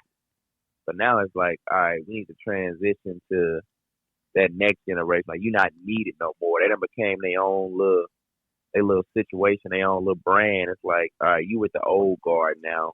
It's time to transition away from you to, you know what I'm saying, the next new group. Because Cassidy, about 40 now? 40-ish? Yeah. Something like that. So they probably like, we trying to get to a different audience. Like, bro, it's over. Yeah, that's kind of how when on the Cannabis. Yeah. He did a battle and he came out with a piece of paper. What? Yeah, man. Oh, that's all bad. Yeah, Cassie about to be 39. They gonna be like, man, hey, bro, it's time. And I mean, Hitman Holla ain't young, but he got more of that younger crowd. You know what I'm saying? Because he's 33, but he got more of that younger crowd. All right, real quick before we go, wait a minute. True or false? If James Harden wins the ring, he'll overtake Dwayne Wade as all-time in the all-time shooting guard list. You said overtake him, so what? What he gonna be like, number 3? Yeah. If he win a ring, who's number 1 shooting guard? Michael Jordan. Number 2? Probably Kobe. Number 3? To me, it's an argument between D Wade and Clyde Drexler. So will Harden take D Wade's spot? In that argument, it depends on if he win a ring and how he wins the ring. Because Dwayne Wade got 3 rings, and on one of them, he was clearly the dominant force that won in that ring against a number 1 seed that people thought was like, you know what I'm saying, finna be as shit. And he really, did some amazing shit along the way. Now, James Harden is amazing, too. That's why I said I got to see, you know what I'm saying, how is he going to just be there for it, or is he going to be the driving force behind it? All right. Last words. What you got, bud? Oh, man. I don't know, man. It's been a wild show, man. You threw me all over the place. Mind everywhere. Trying to go see Unholy, man. I want to see this movie. Unholy. We've been locked down for a year, man. It's a chance to get out, man. I want to go see that movie. Unholy. What you got, Reggie? James Harden, as we were just talking about him, he should win the MVP this year, but I don't think he is. Jokic is. I think it's going to go to Damian Lillard. Jokic. Or Jokic. It's going. I'm not going to give you Damian Lillard or Jokic. It's going to Jokic. Watch. You said it's going who? Jokic. Joker. Oh, I said it's going to be either Dame. No, or I'm not. him. See, I'm not saying it's going to either be. I'm saying it's. Oh, going, you just saying it's just going straight to Jokic? Yes, that's what I'm saying. I give straight facts. No, ain't no or. So if I'm wrong, I'm wrong. But I know it's going to Jokic. It's Yeah, going I think that's only because they just mad at James Harden because of how he left Houston. Because as far as performance, Jokic ain't fucking with Harden as far as they performance. He's more spectacular than him in every way. He's a better scorer. He leads the league in assists. MVP is about when they say Team is better. When it says it's a regular season award, they gotta stand to that. They gotta stand on that. So it's the whole regular season. So all them games and everything counts. Your mindset, That's what I'm saying. everything. Them eight games is All gonna that cost counts. him. Yeah, them 8 games about to cost him the MVP. Yeah. That's life when you're dealing with politics. All right. My last word is whatever. Peace, love, everything. And we love you. Thanks for listening to the podcast. Peace, love, and so yeah, that's what he used to do. Thanks for listening to the podcast, greatest podcast in the world. The Spillover. Yours truly, Drake Lockhead. Reggie. Big bruh. Ooh, you make a mess. And we are going to Machu Picchu.